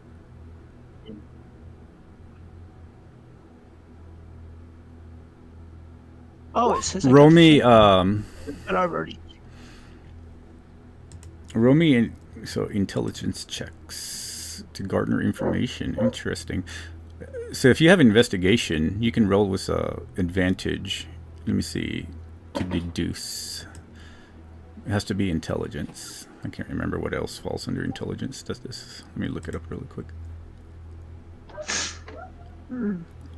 I just gotta roll this without, because y'all would be seeing this creature, and Cub saw this creature. Okay. Nat 20. Oh, you got a nat 20. All right. Okay, well, that will work. So I'll probably be like under history or nature or anything like that. So with history. All right. By the time you guys finally get here, you are at a cliff. The cliff is pretty tall, but you can see that on the edge and cusp at the angle that y'all are going, y'all can see every now and then where there's no ridges, where this creature is sitting and staring, guarding over the portals. And as you get closer, depending on how close before y'all start, well, Volsa can stealth in, but Cub and Narzak for sure see that this devil is a bit different from even the pit fiend that y'all fought. Cub and Volsa, upon hearing everything that was being discussed, it seemed that with this Skathix creature, this dragon, and Ambrosia speaking and having conversations, it seemed that there was a gathering of very specific creatures, very specific people involved, or possibly high-ups in this situation. Narzak, you could tell that this devil is different even from that of a pit fiend. Definitely larger than a pit fiend. You can see that he sits on his made-up throne here, as if he's been used to it.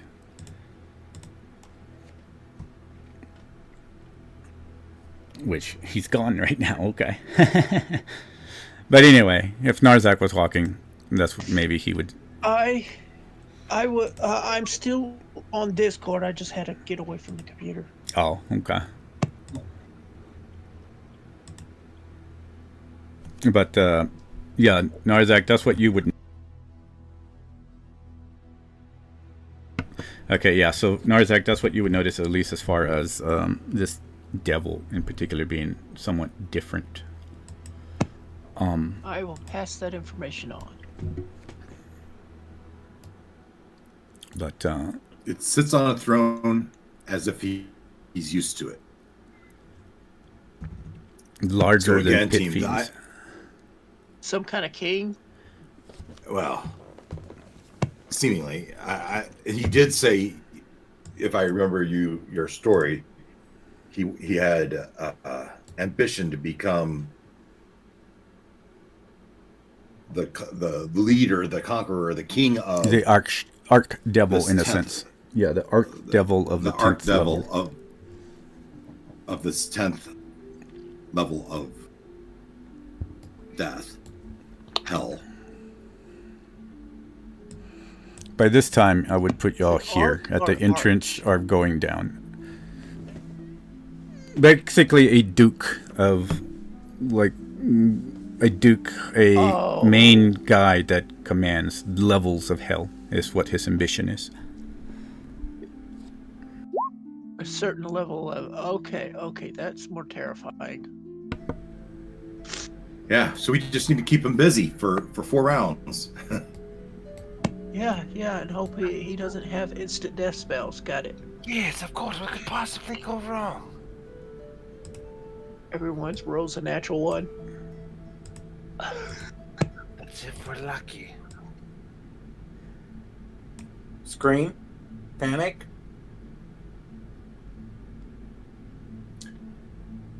Another idea is more subterfuge. Have someone act as if they're doing the spell when really someone else is doing it, drawing his attention. And then just keep him from focusing on the real source of the magic. Now, we are assuming that he can't detect where the magic's coming from.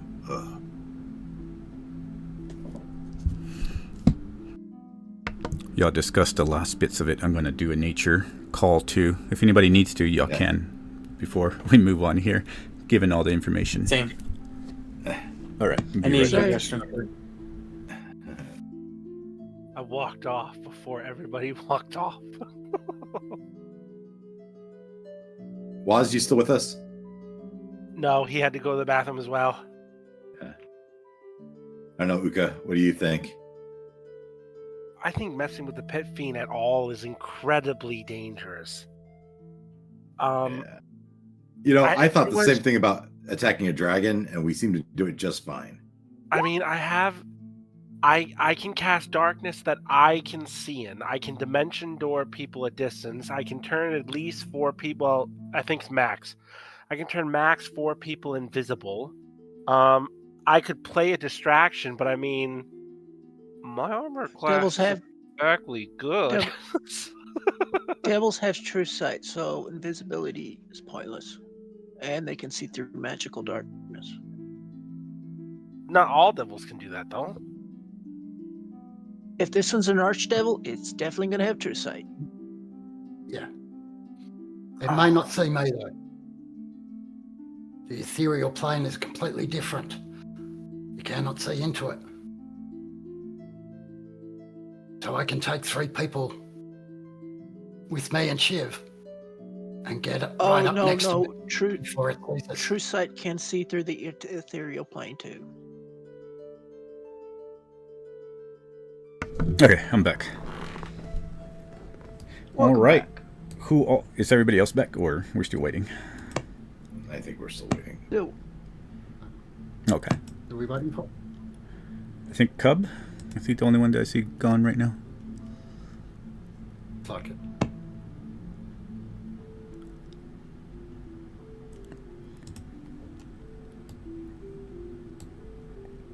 Yeah, I think Cub's the only one that was away.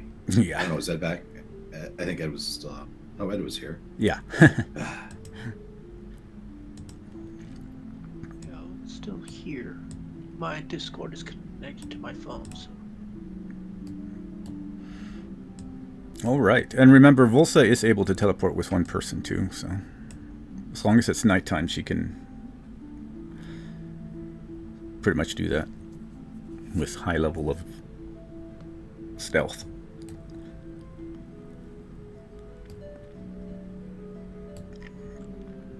Yeah, Tarnik, do we just attack and see, or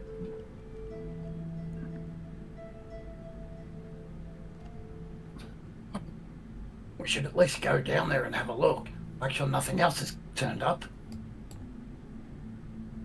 fair enough? All right. So at this point, I'm gonna have y'all move y'all's tokens so I can know how far y'all going in, and such.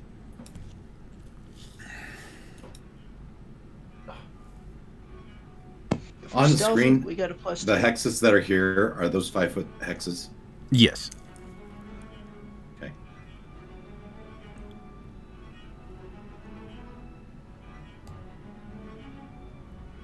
I say hexes, but So, Squares. Yeah. Is that roughly where we all are on the map, and then we move from here? Yes. Yes. Because that's just to the edge of where the cliff finally you start going down in elevation. You're going down into the lower where this area is. Yeah. So. oh, good, that does work. Okay. That's the range of my pass without trace.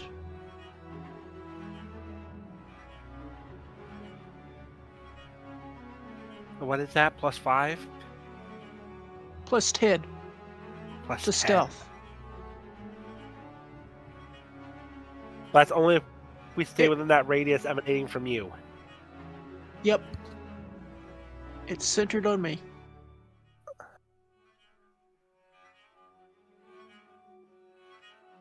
My character moves 40 feet per round. My bear moves 40 feet per round, so. My character moves 40 feet per round, so I can keep pace with you easy. DM is Pass Without a Trace a concentration spell. I should have it on there. Let me see. Pass without a trace. I believe it's Let's see.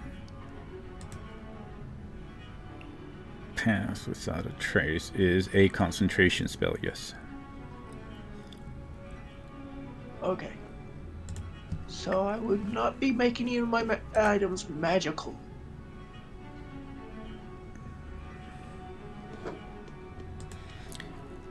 All right. So how far in do you want to go?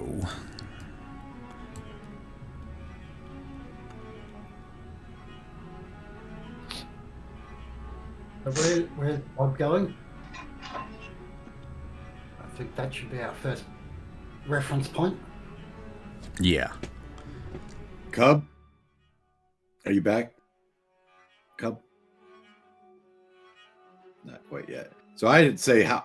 I want to know how far back Cub could be and cast this spell. Yeah. Are these That's stones close? Are these stones close enough?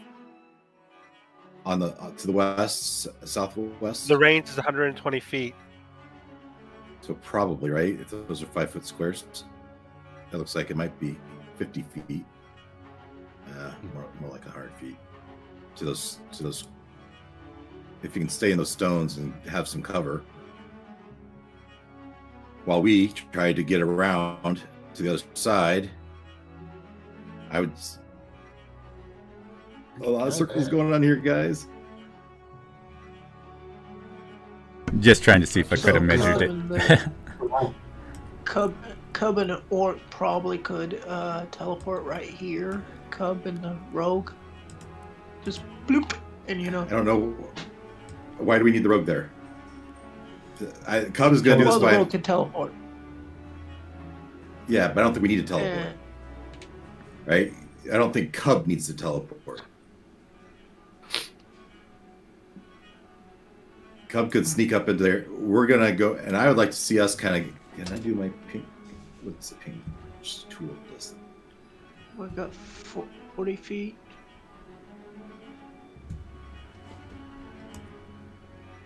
I think Cub may need to be teleported. I think he moves like 25 feet, so he would not get Well, to the Cub needs. range. I think he has ways to help that, though. Oh, okay. But he needs to be here. So that lava pit, I would like to see us get to the east of that.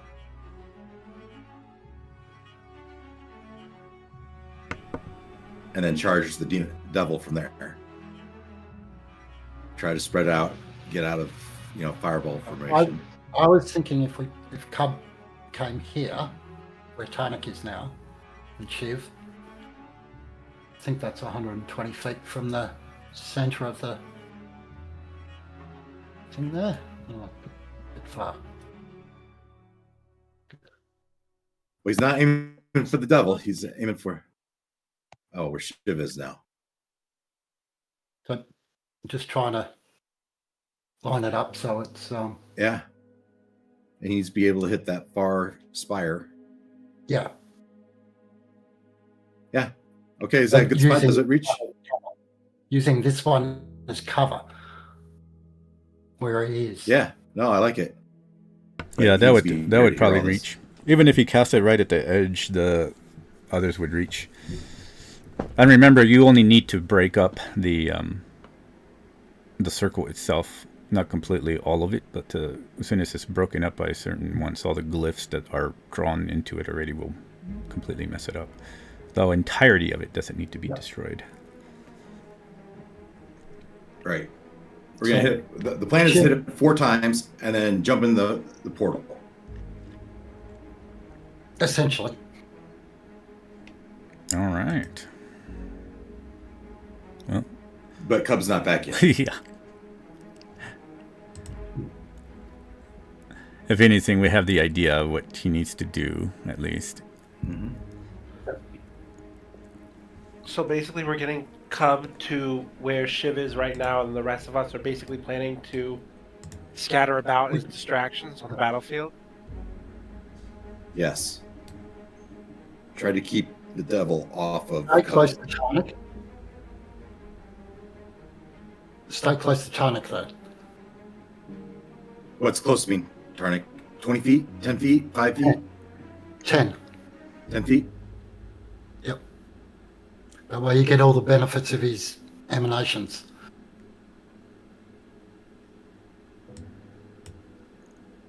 All right, so he Okay. would go. Well, He would go standing here. here I mean, where I'm waiting.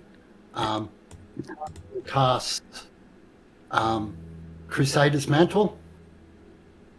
So everyone will get a D4 radiant damage added to their weapon.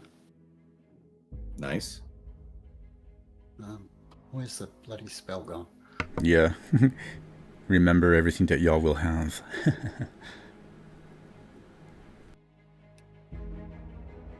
There you are. Volsa can get Cub over there fairly good because she's good at that teleportation as long as she can teleport one person. So, yeah. So you get a D4 from Crusader's Mark. Is that each attack? Yep. Each hit? For a minute. Okay. Well, that's assuming I can actually hit it, because I can't fly. Yep, no. Jiv can get everyone close. We can take 3 people plus Tarnik into the ethereal plane and fly 180 feet. Drop out of the ethereal plane and everyone's right there ready to wail on the creature. Come on, Cub. Let us know when you're back.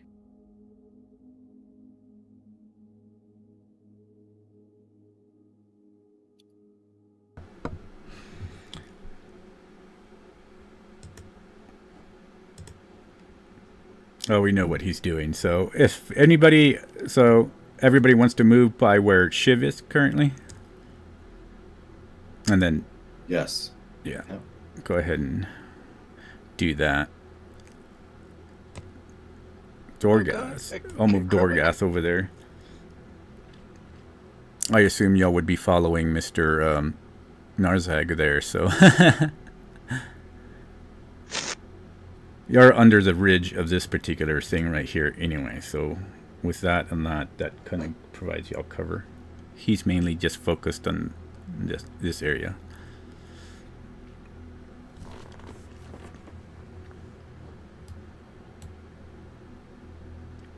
All right, so Oh god, that took a while to control my character. Click on the bad guy and click initiative. I'm going to say, how close do y'all want to get before he notices y'all? Y'all can technically get to about here before he actually starts to see y'all. Well, actually, no, y'all can't. He would actually, y'all are under this particular thing until y'all get about here. Because, yeah, because all this right here is this ridge right here. So you're under that ridge, which is about 10 to 12 feet tall. So, And what if I about took this path, Yeah, y'all taking can. this path, he would be able to see us. Oh yeah, if y'all go up that ridge, he'll be able to see you. But where you are, Grumthar, no, he won't be able to see you until y'all get to right here. All right. Follow me, guys. And then I'll roll for Cub. Shiv can get right next to the thing now with a dash action. Good.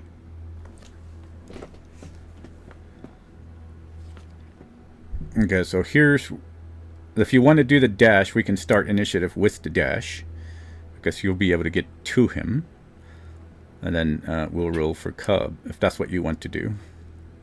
And then everybody else would just have to catch up to you. But he can take 3 people with him. Oh, okay. Yeah. So if you can take 3 people with him, it'll just be which 3 people you want to take.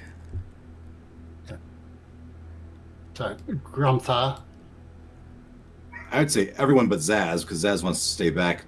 I would think that he doesn't he doesn't want to get into melee. Correct. Yeah. Yep. And Narzak's going to go find some holes to stick his head out of and shoot from. Well, as long as I'm concentrating on pass without a trace, all my items are non-magical. You're not going to be concentrating on that anymore, Narzak. Once we get in battle, you don't need to be concentrating on that anymore. All right. So go ahead and move y'all's characters there, and then we'll start initiative. All right. So William, could I have realistically moved Saz over here somewhere? If Staying behind that ridge, getting Yeah, to about the edge of that rock yeah. where that exposed. Okay. Yeah, I would say yeah. Zaz, point of clarification though, we're at a ridge. He can't see us right here. Yeah. Okay, so you know. But am I still hidden here? Yeah, you would be hidden where- there, right there, because he's looking this way, and then you're right in the edge of that particular thing. Yeah, that little. My point was though, he was hidden where we were. I'm thinking distance, though. Okay, good. All right. So I know I have. Was it Volza, Grumthar, and Tarnik are going to be? Is Narzak coming with us? Narzak, are you staying there, or are you going to try to fight close up range? Ed? I was mute. I was sneezing. I'm gonna stay as much close like this so they can have the bonus as long as possible. So I can have the stealth bonus and. Well, we're gonna bamf. We're gonna teleport up there right away. Oh, I'm a range attacker. All right, you're gonna stay back. Yeah. So when we bamf, he's not beyond. we're all gonna be here right next to Tarnak. I can hit him. Volza? We're 10 feet away from the fiend. All right, so this is what we're doing. Is Cub back yet? Cub, you there? Yeah, Cub, are you back? Maybe not. A little bit longer, but Well, I see his mic going green, but I don't hear anything. No, I think it's just picking up Yeah. your mic. That's a ridge, so I will have to move stealthily.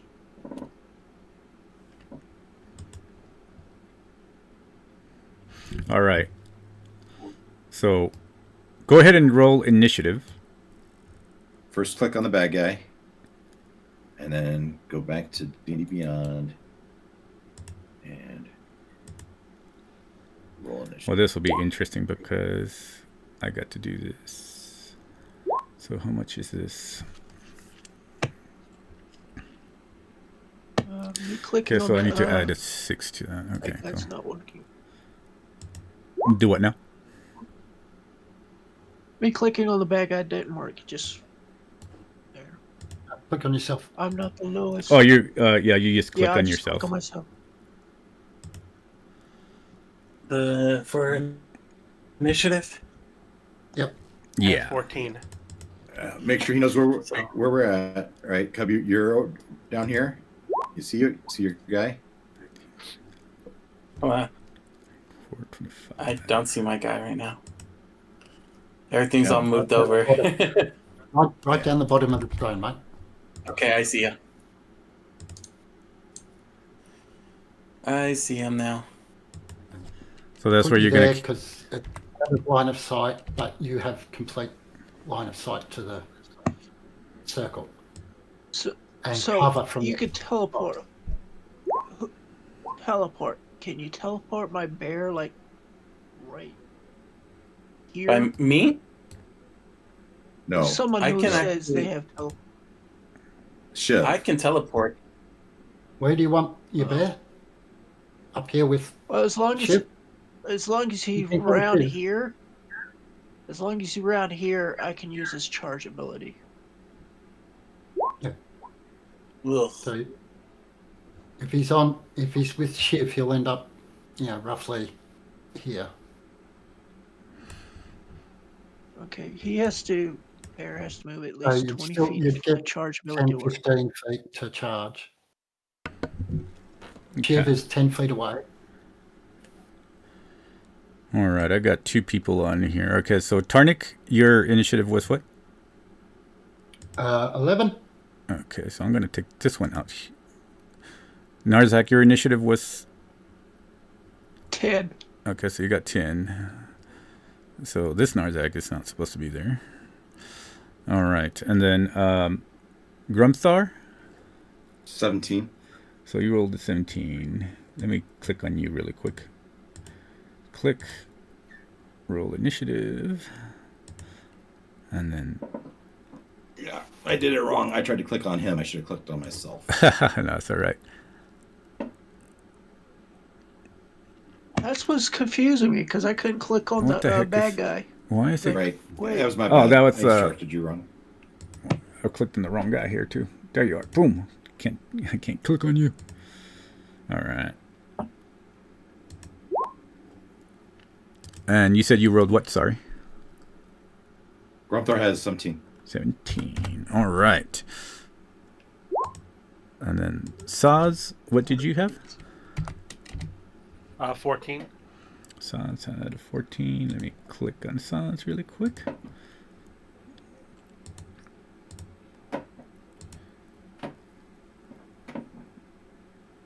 Well, that's interesting. All right. So I'm going to put Saz at 14. Okay. And Cub. You had a what? A 2 or 5? Okay, so you have a 5. Yeah. I rolled a 2 and my initiative is 3, so that's 5 altogether. Oh, there you go. He rolled a 5. You were meant to be 5. I think we got everybody. Tarnik, Grumthar, Narzag, Saz, and Cub. Okay. And then need Volsa, actually. Volsa. I need you guys to really, really let him have it while I get that. When I get those spells going. And then creatures go right after y'all, so. Whoever has creatures. Well, my question is that creature considered Colossus? This creature? No. Oh, good. So my charge attack would work. The last one didn't. Let me see. What would he be considered? There's large, huge, and, well, technically he might be. Large, huge. If he's huge in Colossus, the charge wouldn't work. Large, huge. Well, he's huge. I believe he's huge. How many squares? 1, 2, 3, yeah. Shit. So that's 9 squares. All right, so initiative rolled. I think we're good to go. Let's get some... Let me make sure I have leveled 1 level. Oh, yes. We'll go ahead and begin with him, actually. So we're going to go ahead and...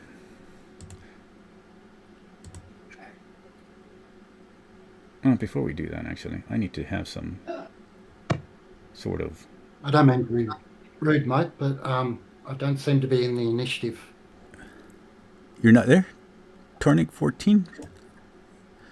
No, I had 11. That's 14. I see Zaz 14. Oh, you had a... What the heck? I see Tarnik here. Let me redo it again. Let me remove that one. Let me click on Tarnik. Oh, let me remove this guy here. Okay. That's weird. I'll just do it again. There it is. There it is. Put him in there. And you said 11? Let's see. Yep. Let's see if it does it now. Is everybody else able to see yourselves on the initiative order? Yeah. I can see mine. Okay, cool. Yep. That was strange. Yeah. All right. You all rush in. Cub ready to do his earthquake. Erupting there. earth. However, with y'all rushing in, this creature's able to see y'all right away. And, with that position there, he will... Okay, Volsa Bear... One.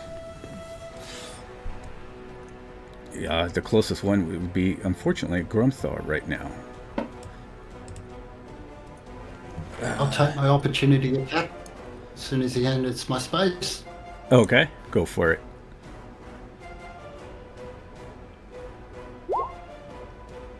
Oof. Oof. Terrible roll. You roll, he just like swings his clawed hand and knocks your weapon aside. Can I You use don't my inspiration that I've got here? Yes, Re-roll that one? go for it. That's pretty good right there. That's Hopefully. better. 25. Excellent. With that, let's see. That will be a hit. Excellent. So he has a speed of 0 now, so he can't move any further. He takes 10 damage from the blade and an extra d4 radiant, so another 2, so 12 damage in total. 12 damage in total. All right. See if this works. Right? Yes. Excellent. All right. So he unfortunately makes it next to Grumthar. With that, he's going to...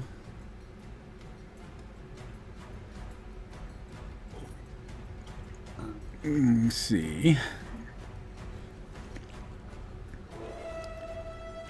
Takes out one of his blades and aims for Grumthar with a large blade. Reach of 10, but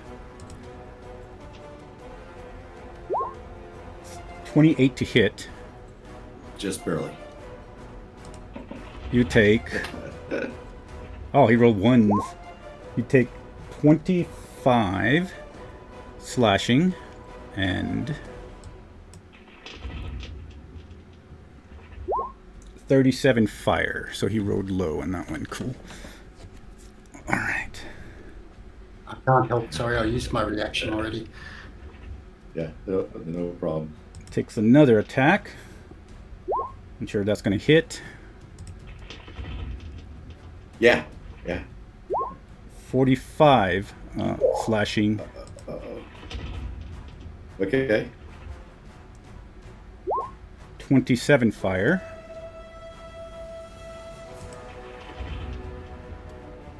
24 to hit. I don't know if that will hit.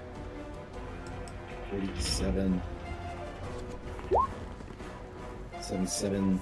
That's 33 slashing. 82. 122. That's 127. 42 fire. I think Grumthar is down. Okay. I think that's over 145. No, he's got fire resistance. Oh, hey. It's a shiv. Yeah. Okay. So that 25, I reduced the 25 down to 10 with taking away my first 15 temporary hit points, right? So now I'm down to 135. I'm down to 135, right? And that was because I wasn't raging yet. I hadn't had a turn to do that. And then the red one, the Infernal Blade, that I think that was fire damage. So I'll take half of 25. Was that 13? Yeah, so the second one is the fire. The first ones are the damage. Let me see. Okay, let's go back. Let me see. So it was so the Infernal Blade 37, right? I think that's normal. yeah, the So slashing. I wish this thing would tell you slashing or not. Plus 3 is that puts me at 85. 85. Just took the 37 now. Now 35 and 45, that's 80, right? That puts me at 5. Oh no, 35 plus the 45. 35 is full. I was at 82. And half of 45, we'll call that 23. So 35 and 23 is 57. 82 minus 57, 67, 77, 20, 25. I'm at 25. Oh God. Okay. And then I take 20, then half of 27, right? I think I'm at half of 27, which is 13, 14. Let's see. So I'm at 11 hit points, if my math is correct. Put it at 22 just to make sure. Just to make sure. Thank you, William. You are very graceful. All right. So as this is happening, everybody sees this creature just wail on Grumthar. And at that point, make sure. Okay, you can't do that. Can't do that. All right. So we're going to go ahead and go to Mr. Grumthar.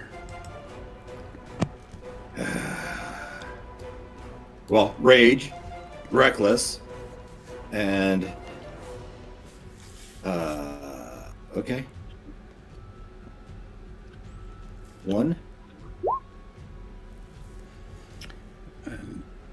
That would miss. 2. That would miss. 1. That would actually hit. Nope. 2. If it's the first one will miss. Yeah, but these are advantage. Okay, so if it's advantage, then that one would hit. Because I'm reckless, right? Oh, So okay, I yes. hit twice. So I hit twice. Now I've been using these fangs of ganache. All right, so I would have +2 to my armor class for the next time, but as high as he's rolling, I'm not sure it's going to matter. So let's do the damage here. you already got my palms There's one. sweaty here. Yeah, I don't know why. And then, I think I get 2d6 plus a d4 twice. Yep. That is another 8. So 22 plus 8, I did 30 points of damage. All right. Last guy was radiant. If that makes any difference. From these magic weapons. Cool. Radiant and that. Okay, let me see. All right, cool. All right, take it.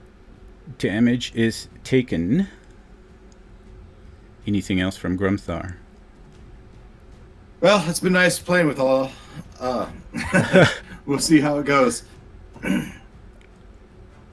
All right. Let me make sure. So,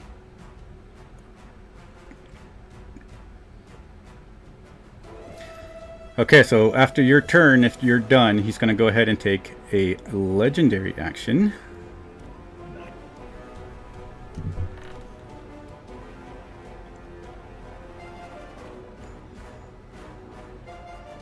Make sure everything.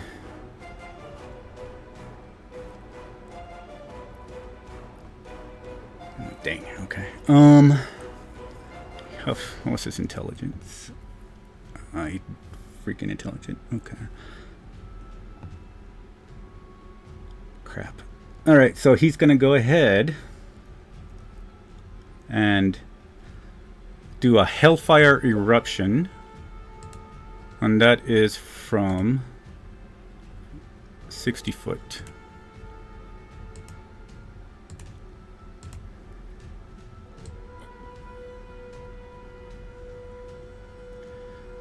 So that's 60 feet right there. So pretty much everybody except for Saws. And Cub. Oh yeah, and Cub, way out there.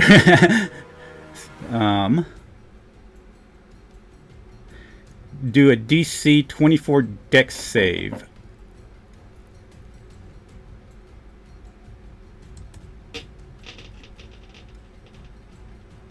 this just fire? This would be just fire right here. So yeah, you'd probably be. So anybody who doesn't make it takes 103 fire damage. And if they do make it, you take half. Yeah, we all get half to begin with because it's got fire resistance from Shiv still. Cool, cool. Grump thirst down.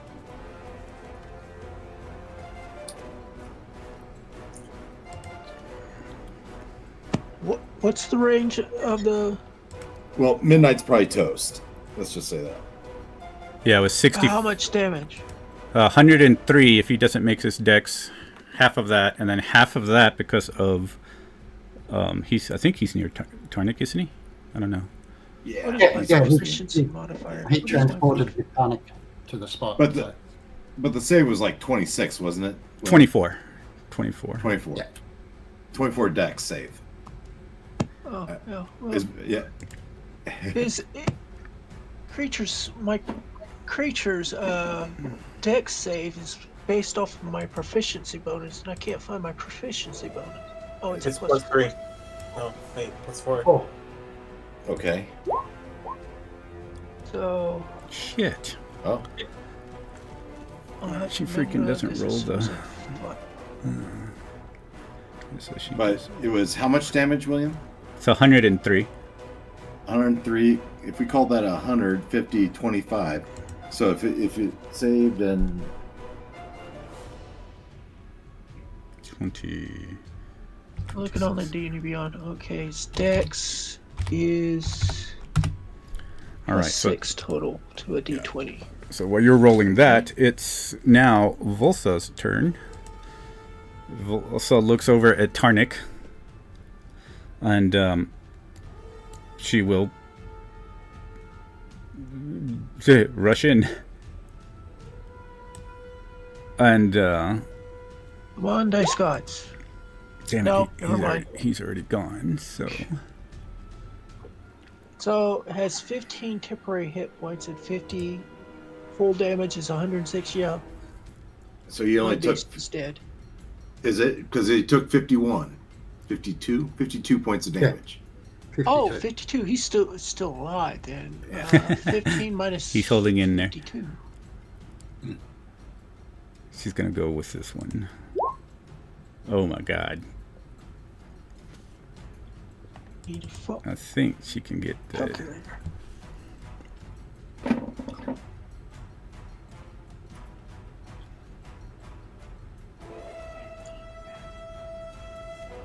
Okay, so so she does hit with the advantage. All right. So.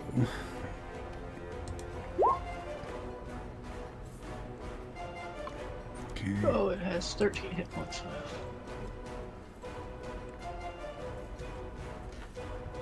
And then Saz, we'll go to you while I figure out what she wants to do here. So, your go, Saz. Okay, so I don't have to move to cast this. So, seeing how everything's going and the statement that he already made, he's going to give this a shot. And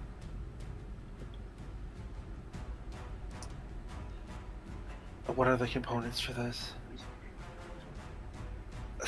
They're just going to put their hands together, say a couple of words, and cast polymorph. Okay. And What are you going to turn it into? Well, let's see if it turns into anything first. Yeah. Well, usually by casting the Alright, spell, you have to choose. and Yeah, but what is the let's see if it DC? passes. 17. 17. All right. And it was Come on that one. and it was on wisdom or I can't remember. Wisdom. All right, cool. And he gets an advantage to that. So 31. Ugh. Yeah, I didn't think this was gonna go well. All right. So with that, Volsa deals 60. 24, okay. Volsa looks back at Tarnik, and she's like, that's all she says right there. All right. At the end of Saws, or unless you have anything else, Saws? No. No. All right. No movement, no bonus. Okay, excellent.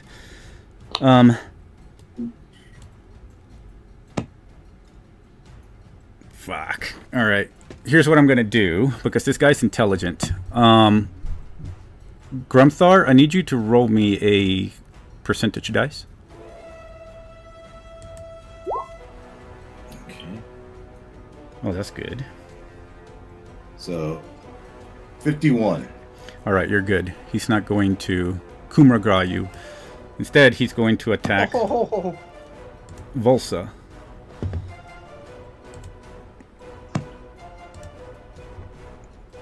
That will be with a...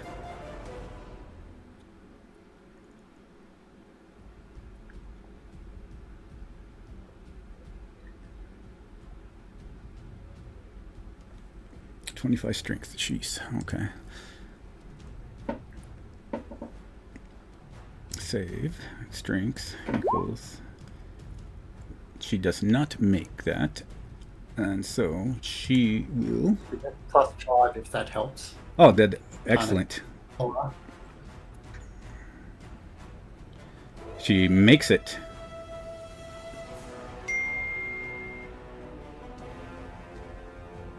Excellent. Okay, that's good, because that would have been horrible. So you see chains just emit out of the ground. They break through the ground and try to wrap around Volsa. She's quick enough to move out the way, or hit him with her blades. All right, which now brings us to Tarnik, followed by Narzag, but Tarnik. Yeah. So first off, I'll use a bonus action and cast Healing Word on Grumtha at 3rd level. Nice. So you get 19 healing, apparently. Okay, I need to mark down his... Ow! Jesus. Break my finger when I'm doing this. And then 1 and 1, so he's done 1 legendary. For orcs, right? Yes. Don't we get some kind of life-saving thing when we drop 0 hit points? If you Oh, drop that's 0 hit right. points, you can come back to 1. Oh, yeah. Yeah. You're right. Oh, hey. Thanks for reminding us. Shoot, I Yeah. completely So forgot now I'm about at that. 20. Okay. All right. well, regardless, Except- I've been staring at that. I've even been if you staring at retcon that. that, even if you retcon that and say that he's at 1 hit point, he's still getting 19 healing. Yeah. So that's good. All right. So, I will then attack. I'm within 10 feet, aren't I? Yep.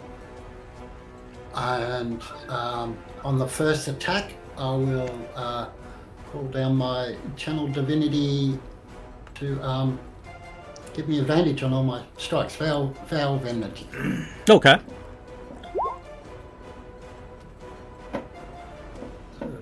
Gives me advantage on all my strikes against this fella. So there's That one will that land. on- Okay. And then I'll do the I'll do his pole button strike. Oh, that was in 17 and rolled to 3. Oh, man. Oh. Second attack.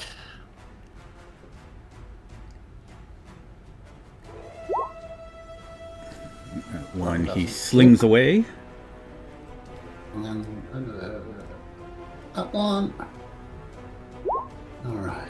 So, it's only hitting once, really, don't I? Yeah. Yes. So- Unfortunately.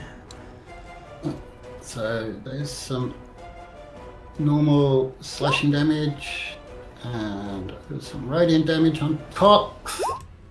And, Considering I've used my bonus action, I can't use my divine smite on it, can I? Yeah, if it takes a bonus action, unfortunately, you would not. No. So, but what I will do is reposition down to here and yell at the demon or the devil. Over here, you idiot! His speed is 0, right? I think it's till the end of the round or the turn. I think it was.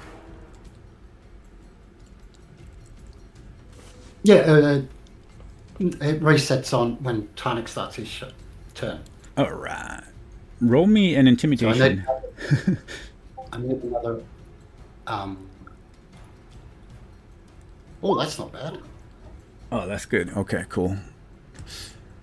Confused at what's going on here, but at least it takes the attention away from Gromthar a little bit. His gaze follows you, That's what I was hoping for. which is pretty important. Yep.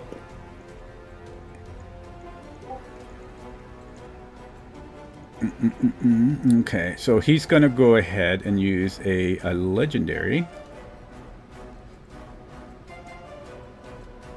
Jesus, okay. On teleport here.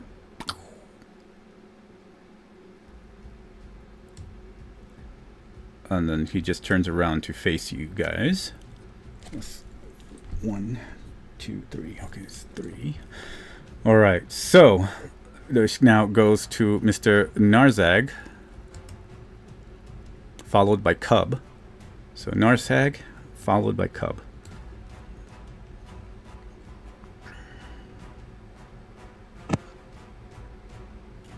Was it 34 stealth?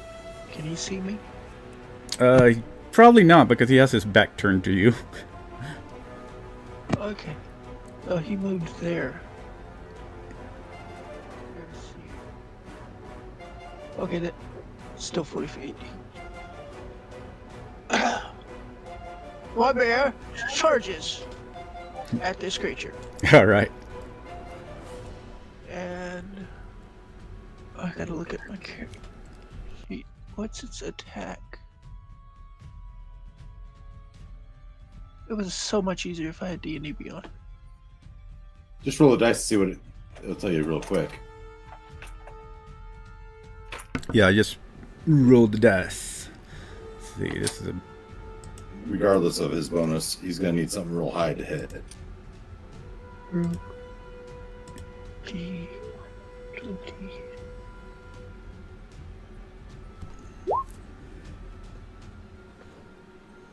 Rolling that one, 13. Yeah. So you know He slides don't against the even know his ground. bonus. He slides against the ground next to him. All right.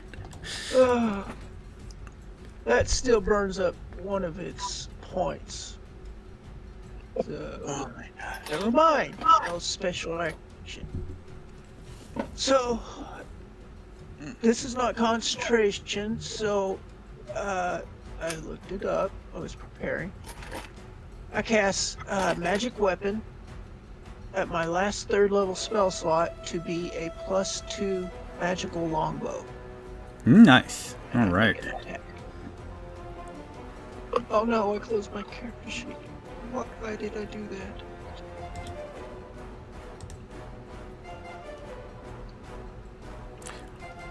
And that was his, what? Was that an action or just, It's a bonus action. Okay. So bonus action, and you were going to attack with your longbow? While you're opening your Yeah, sheet, magic weapon. while you're opening your sheet, you can go ahead and roll. It's a +13. 14, 15 if you're adding the 2, so that will hit. That crit. Yeah. My bear good crit. makes a crit fail, and I make a crit. You're avenging your bear. Oh my god. Okay, that's the first attack. What to do for radiant damage? Yeah, so how much Crit was damage. that? Was that the... Okay, cool. 22. What's the plus?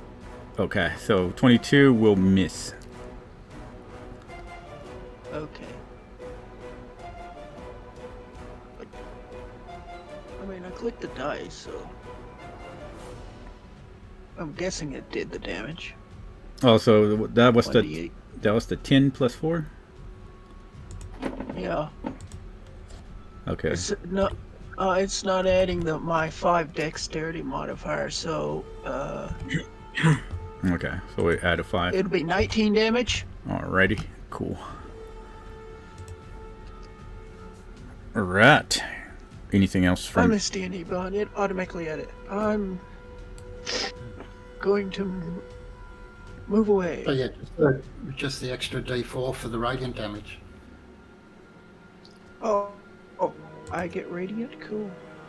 So it's piercing and on the Oh, crit, yeah. does it double the d4s? Yeah, just double it.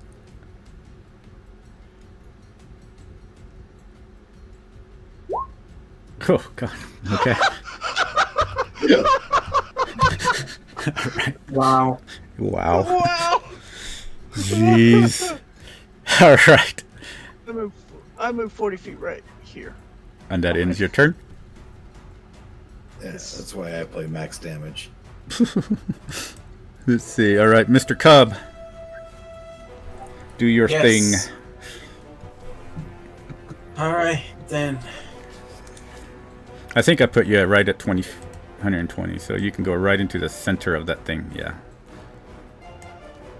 If you want. Yep, you did. Well, let me double check. So it is 120.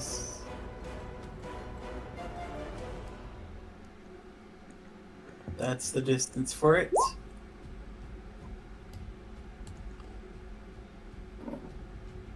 Alright. You cast. Yeah. Erupting Earth. Alright. Erupting Earth. Well, we know what's going to do. So basically, as soon as you cast that, erupting everywhere around there, you do see that the blood, and there was a... Hold on. Oh. Where is it? Oh, did it? Oh, I forgot to display it. I was like, let me display it just to be safe.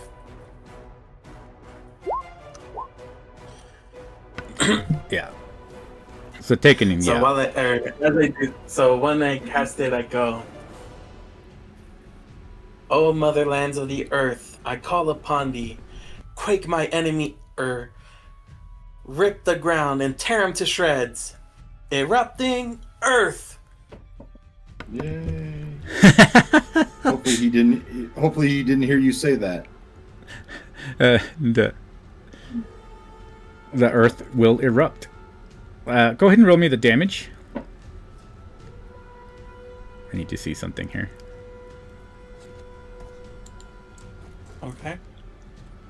And yeah, you see the light and what dim light there was around the blood as the earth is erupted and breaks some of the sigils and lines that connect everything in their circles here. Once you roll me damage, let me know if you're doing anything else. Ooh, nice. All right. That's beautiful. You see the earth does erupt and start cracking actually around it for that bludgeoning damage, the terrain rumbling. Anything else from you, sir?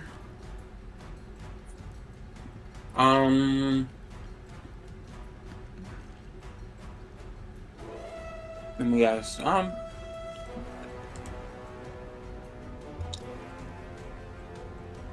I want to move up just a little bit, not too much, just so that way I have give me a head start. All right. On A retreat. or to retreat towards the portal and all. Okay. Go ahead. I did not pick. All right. So we're gonna. Yeah, there you go. After your go, it's going to go ahead and do its last legendary once you're done, and then it'll be his turn. Unfortunately, all right. He can't do that one. Can't do that one anymore. So he can do that one. So once again, now he's going to use his last legendary and teleport to here. So I have no idea. Does that trigger his reaction with the teleport, or is it moving into the space? Also considered with the teleport. What? Oh, just for Tarnik. For Tarnik. Oh. Where is it? Either way, I'll go ahead. Yeah, go ahead. Go ahead and do it. Go ahead and do it.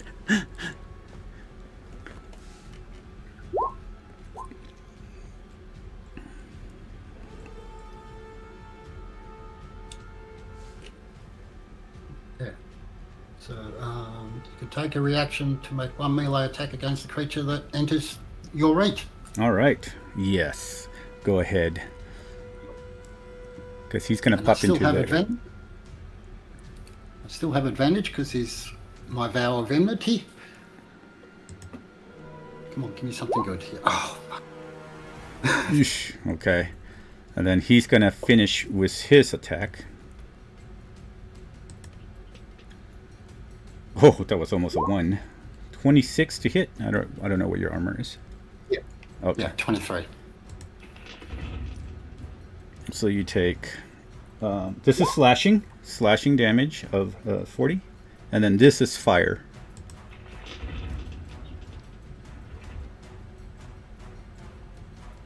Well, there we go. 40. All right. So 40 slashing, 40 fire. Whatever your resistance is takes effect. Yep. All right. I'm wobbled and not looking very good. All right. Okay, so he wouldn't know this immediately. He doesn't want to do that. Oh, God. All right.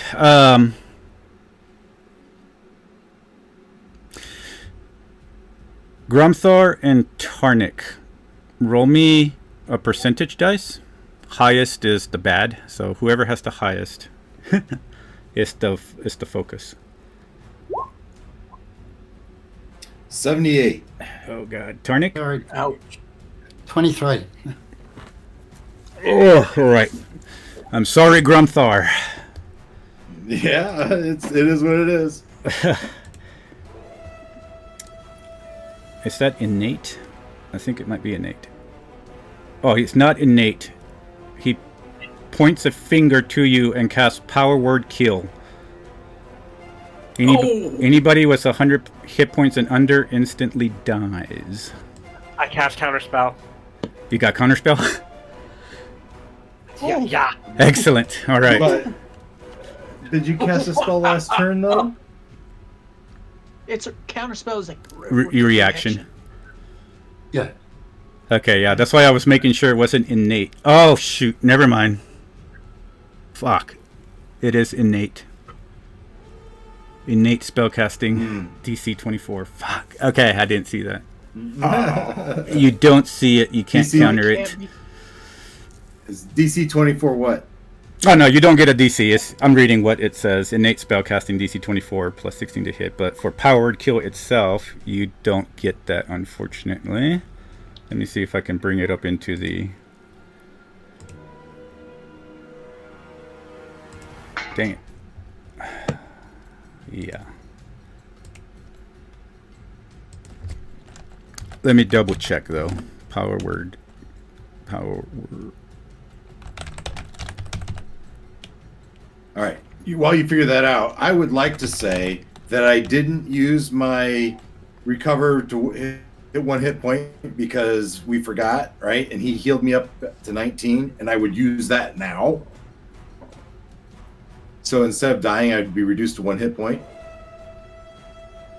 But that's completely your discretion. I'm not going to be mad either way. That's... our Orcus Billy's the Ed, only one for damage. I want to hear William ruling. Okay, rule it. Let me read this really quickly while you... Yeah. Because this is all pretty important here.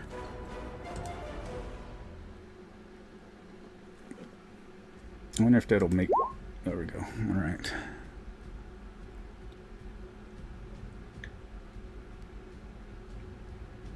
So you're not...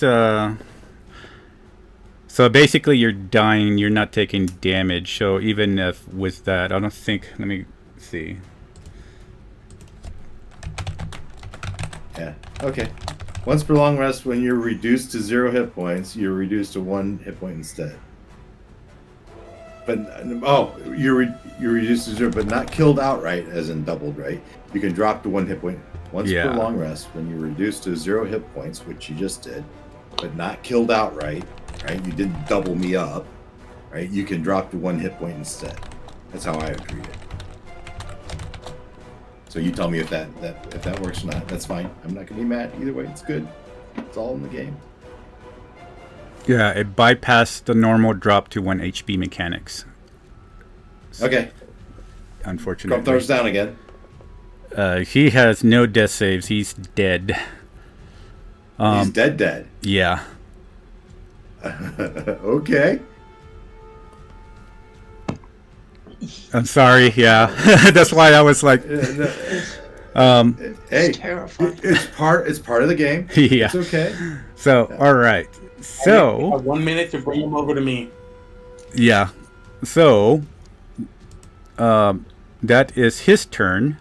We go to Grumthar, which is down, and now we go to Volsa. So yeah. So Cub, you have a minute. From here, you have a minute to go there. Well, Volsa is going to look at Tarnik. You will see that this thing has... Erupting Earth has pretty much shattered the spell. And whatever it was doing seems to have broken it. Because it does not necessarily need to be the entirety of it. But the spell is broken from what you can see, Cub, and anybody else that might be near. Maybe Narsak might be able to see that. But... Anyway, Volsa will look at Tarnik one more time as she's moving toward the devil for any indications of anything, and she will proceed to try to attack because she doesn't know about Grumthar just yet. And go ahead, Saz, whatever you wish to do while she's doing her thing.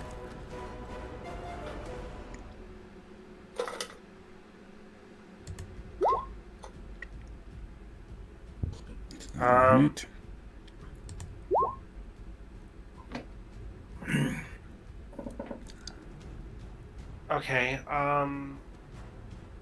Saz is gonna try polymorph again. Okay. Let's see here. Polymorph on.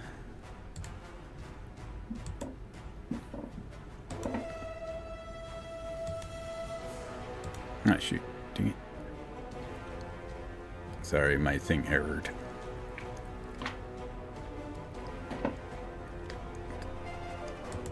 There we go. Alright. And that's going to be a advantage. Shoot. That would be a 32 once again to bypass it.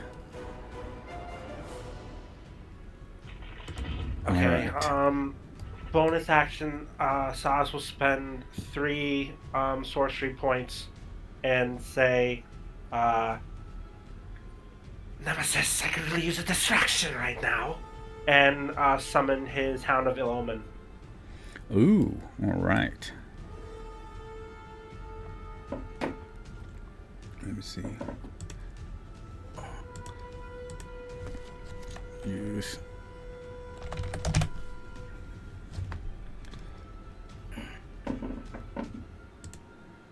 We're gonna use this guy for a summon. I believe that's what it does. I am not as familiar with it. For Hound of Ill Omen. And I'm gonna give you a control of it.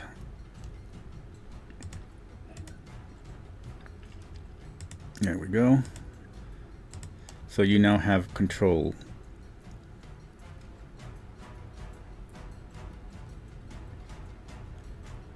All right. And then anything else from you, sir, after you summon?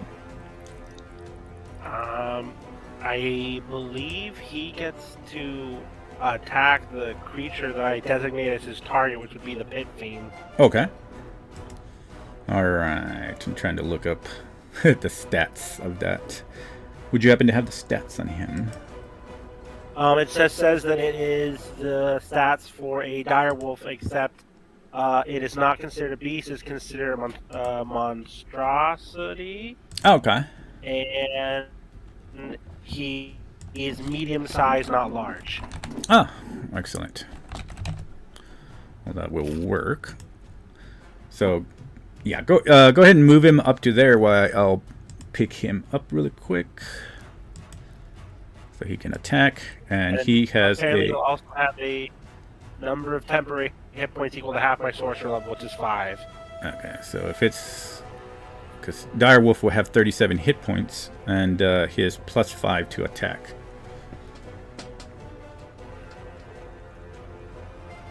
So you can either roll it, or if you wish me to roll it, it doesn't matter. You can just roll a d20 and add +5 to it if you wish. Alrighty.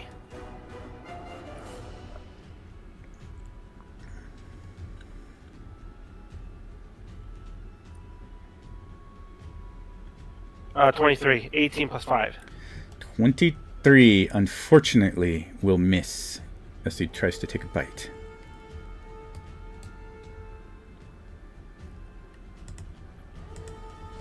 That would be all that I got. 4. All right.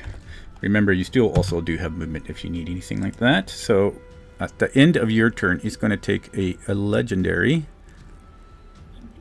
You're not going to move, Zaz? Yeah, move to the portal. I guess I could give. Yeah, I guess I could give it a shot.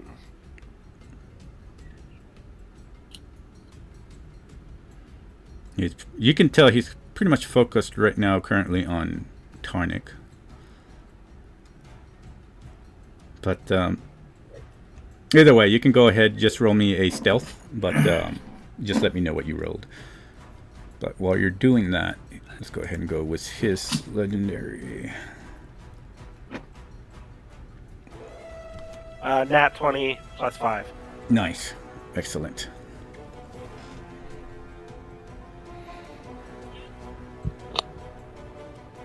All right, so for his legendary,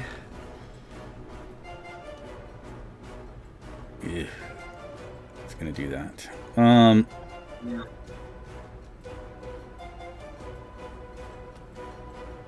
He's going to go ahead and do a teleportation here behind Volsa after she got done hitting him, and go ahead and use his attack on her. That will hit. She's gonna have to use. Oof, okay. Did Tarnik get an opportunity attack with that? No, I've used it. Yeah, and he teleported too, so it right. Yeah, bypasses it. Sure. Unfortunately. Okay, so that's 24. Yes.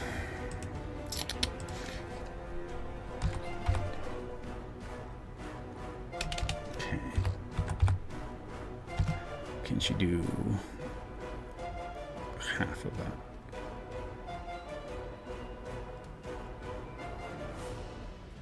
Yeah, she's gonna do that. All right, so she's gonna do her.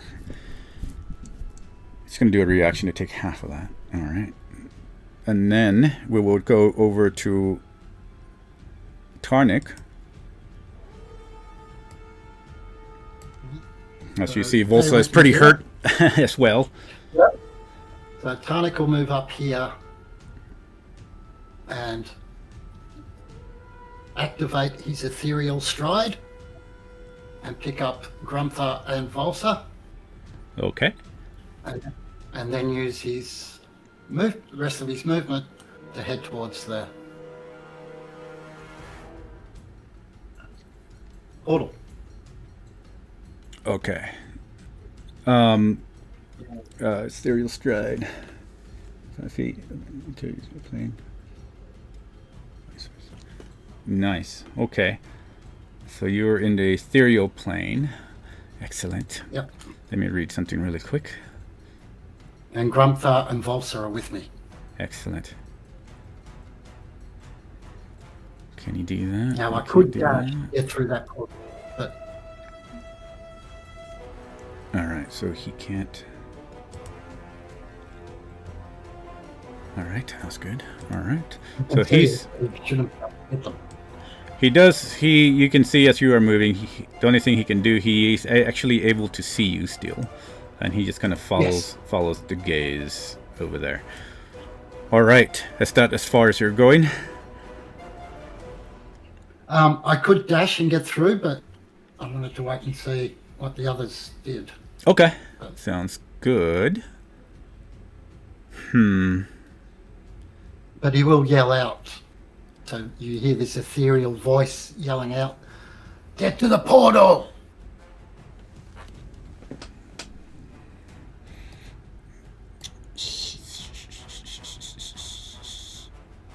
That's interesting. All right.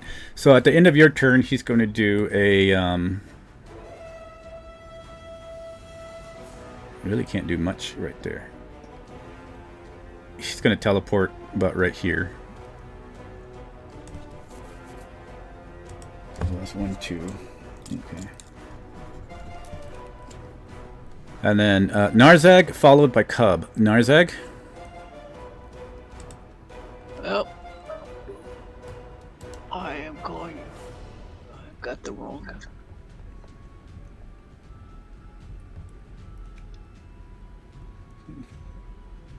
Single charge again. Okay. Roll. Does he bark?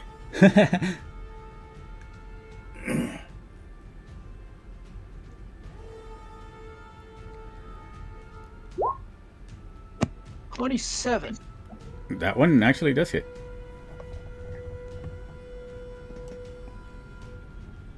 Let me look at what its TP at.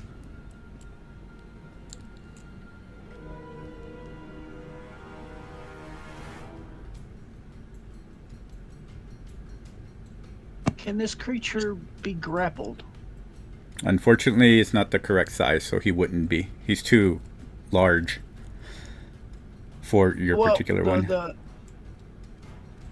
The thing, the charge does prone, but it can also be targeted by a grapple condition.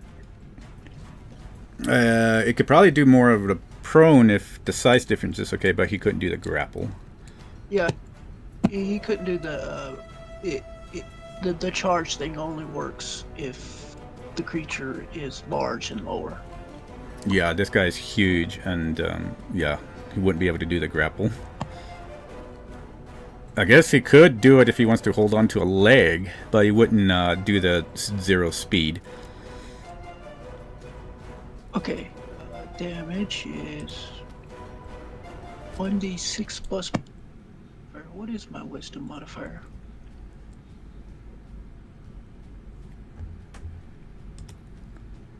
It's 4 for wisdom modifier. And Cub, you will be next, so Okay. so you can think about what you want to do while we finish up with Narzag. Oh, I already know what I'm gonna do. Excellent. But you're probably the one that's looking over to the spell, so you can see that the ground has cracked and has fallen, This revealing does that the 9 rocks are force damage. cool. This Revealing does that the 9 rocks force go a damage. little bit longer into the ground itself, actually. Alright, so... So, reading my baseline, since it made a successful hit, it can make an extra attack. Oh, wow, okay. Go ahead. That's nice. And it only if it makes an extra attack.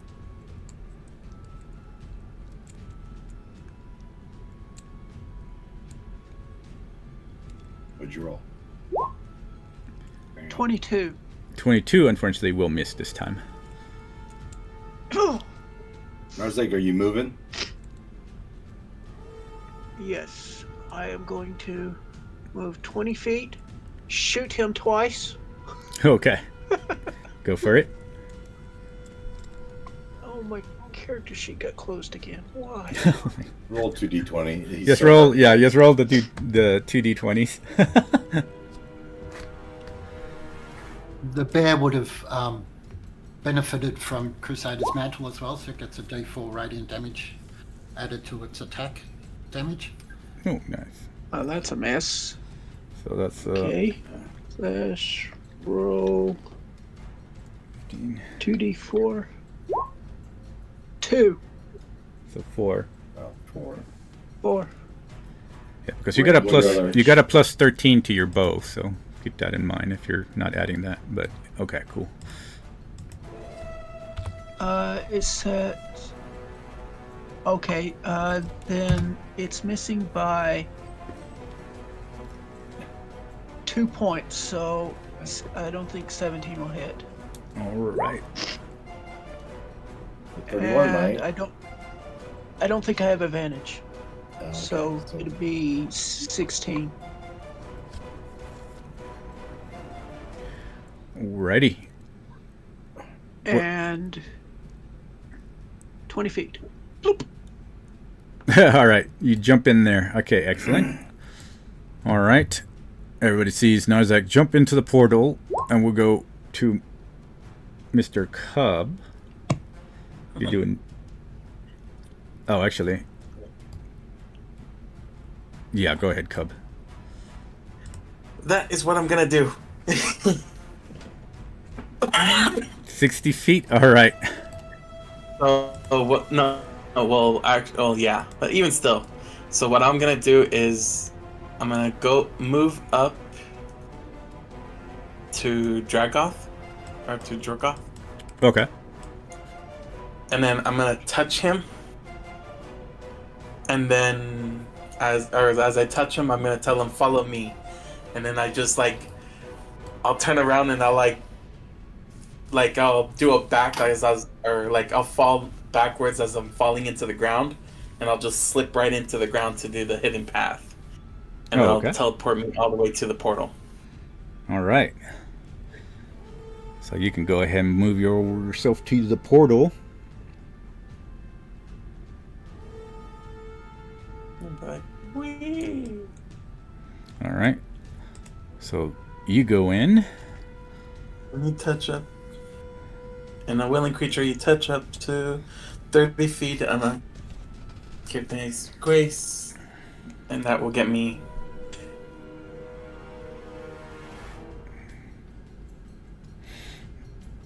All right. Which he's not going to use a legendary. Well, he might. No. So- And then that will get us to the portal, and then we'll go ahead and jump. Well, he'll go 30 feet, so he'll be able to teleport about 30 feet, so he'll have to run. Yeah, he'll run. I'll put him on your initiative so he can head on there. And then he's going to attack the bear Yeah. over here.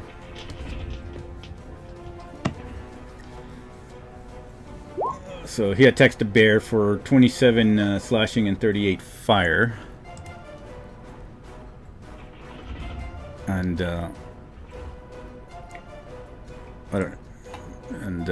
he can't really do anything to you guys.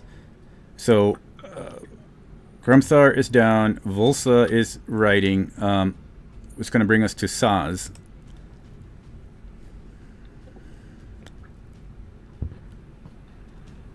Where did Tarnik go?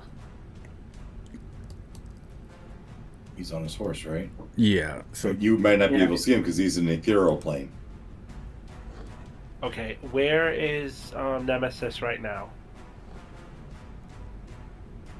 this you're talking about the devil? No. The Hound of Oh, Illusion. your hound is over I, here. I, Yeah. Up He's. here. Let me see. Boom.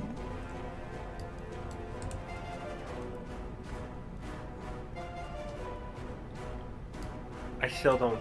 Why can't I see it? North 30 and over 10, 15. Oh, that's why. Got it. Colorblind problems. Yeah. Oh. Okay.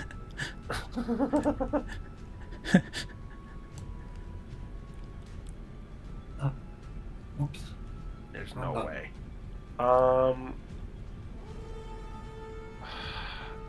I'll just cast Dimension Door for the portal. Okay. Alrighty.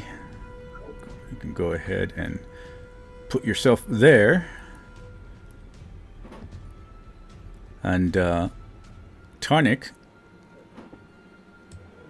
it's your go. He technically can't. I don't think he can hit you anyway in the ethereal. No, that's the way I understood it. That I couldn't hit it and it couldn't hit me. Yeah, Succubus's favorite maneuver. So, yeah, we'll keep going and sort of whistle for midnight to keep up, and we'll drop in there. All right. I don't know if Midnight survived that attack, but we'll say that, you know, he can be resurrected anyway. But y'all all make it there. And as y'all jump in through the portal, we will see where y'all are next session. No. Okay. Oh, I need to heal. You do. Dark. It's gonna be, but y'all, you're still within the minutes. So It's more than just heal. yeah. I also have room. So I'm probably gonna have to do a new summoning ritual Yeah. because I sacrificed midnight so we can escape. Yeah, that was a good one right there. All right, gonna stop streaming. Goodbye, everybody. Hope you had fun. Everybody.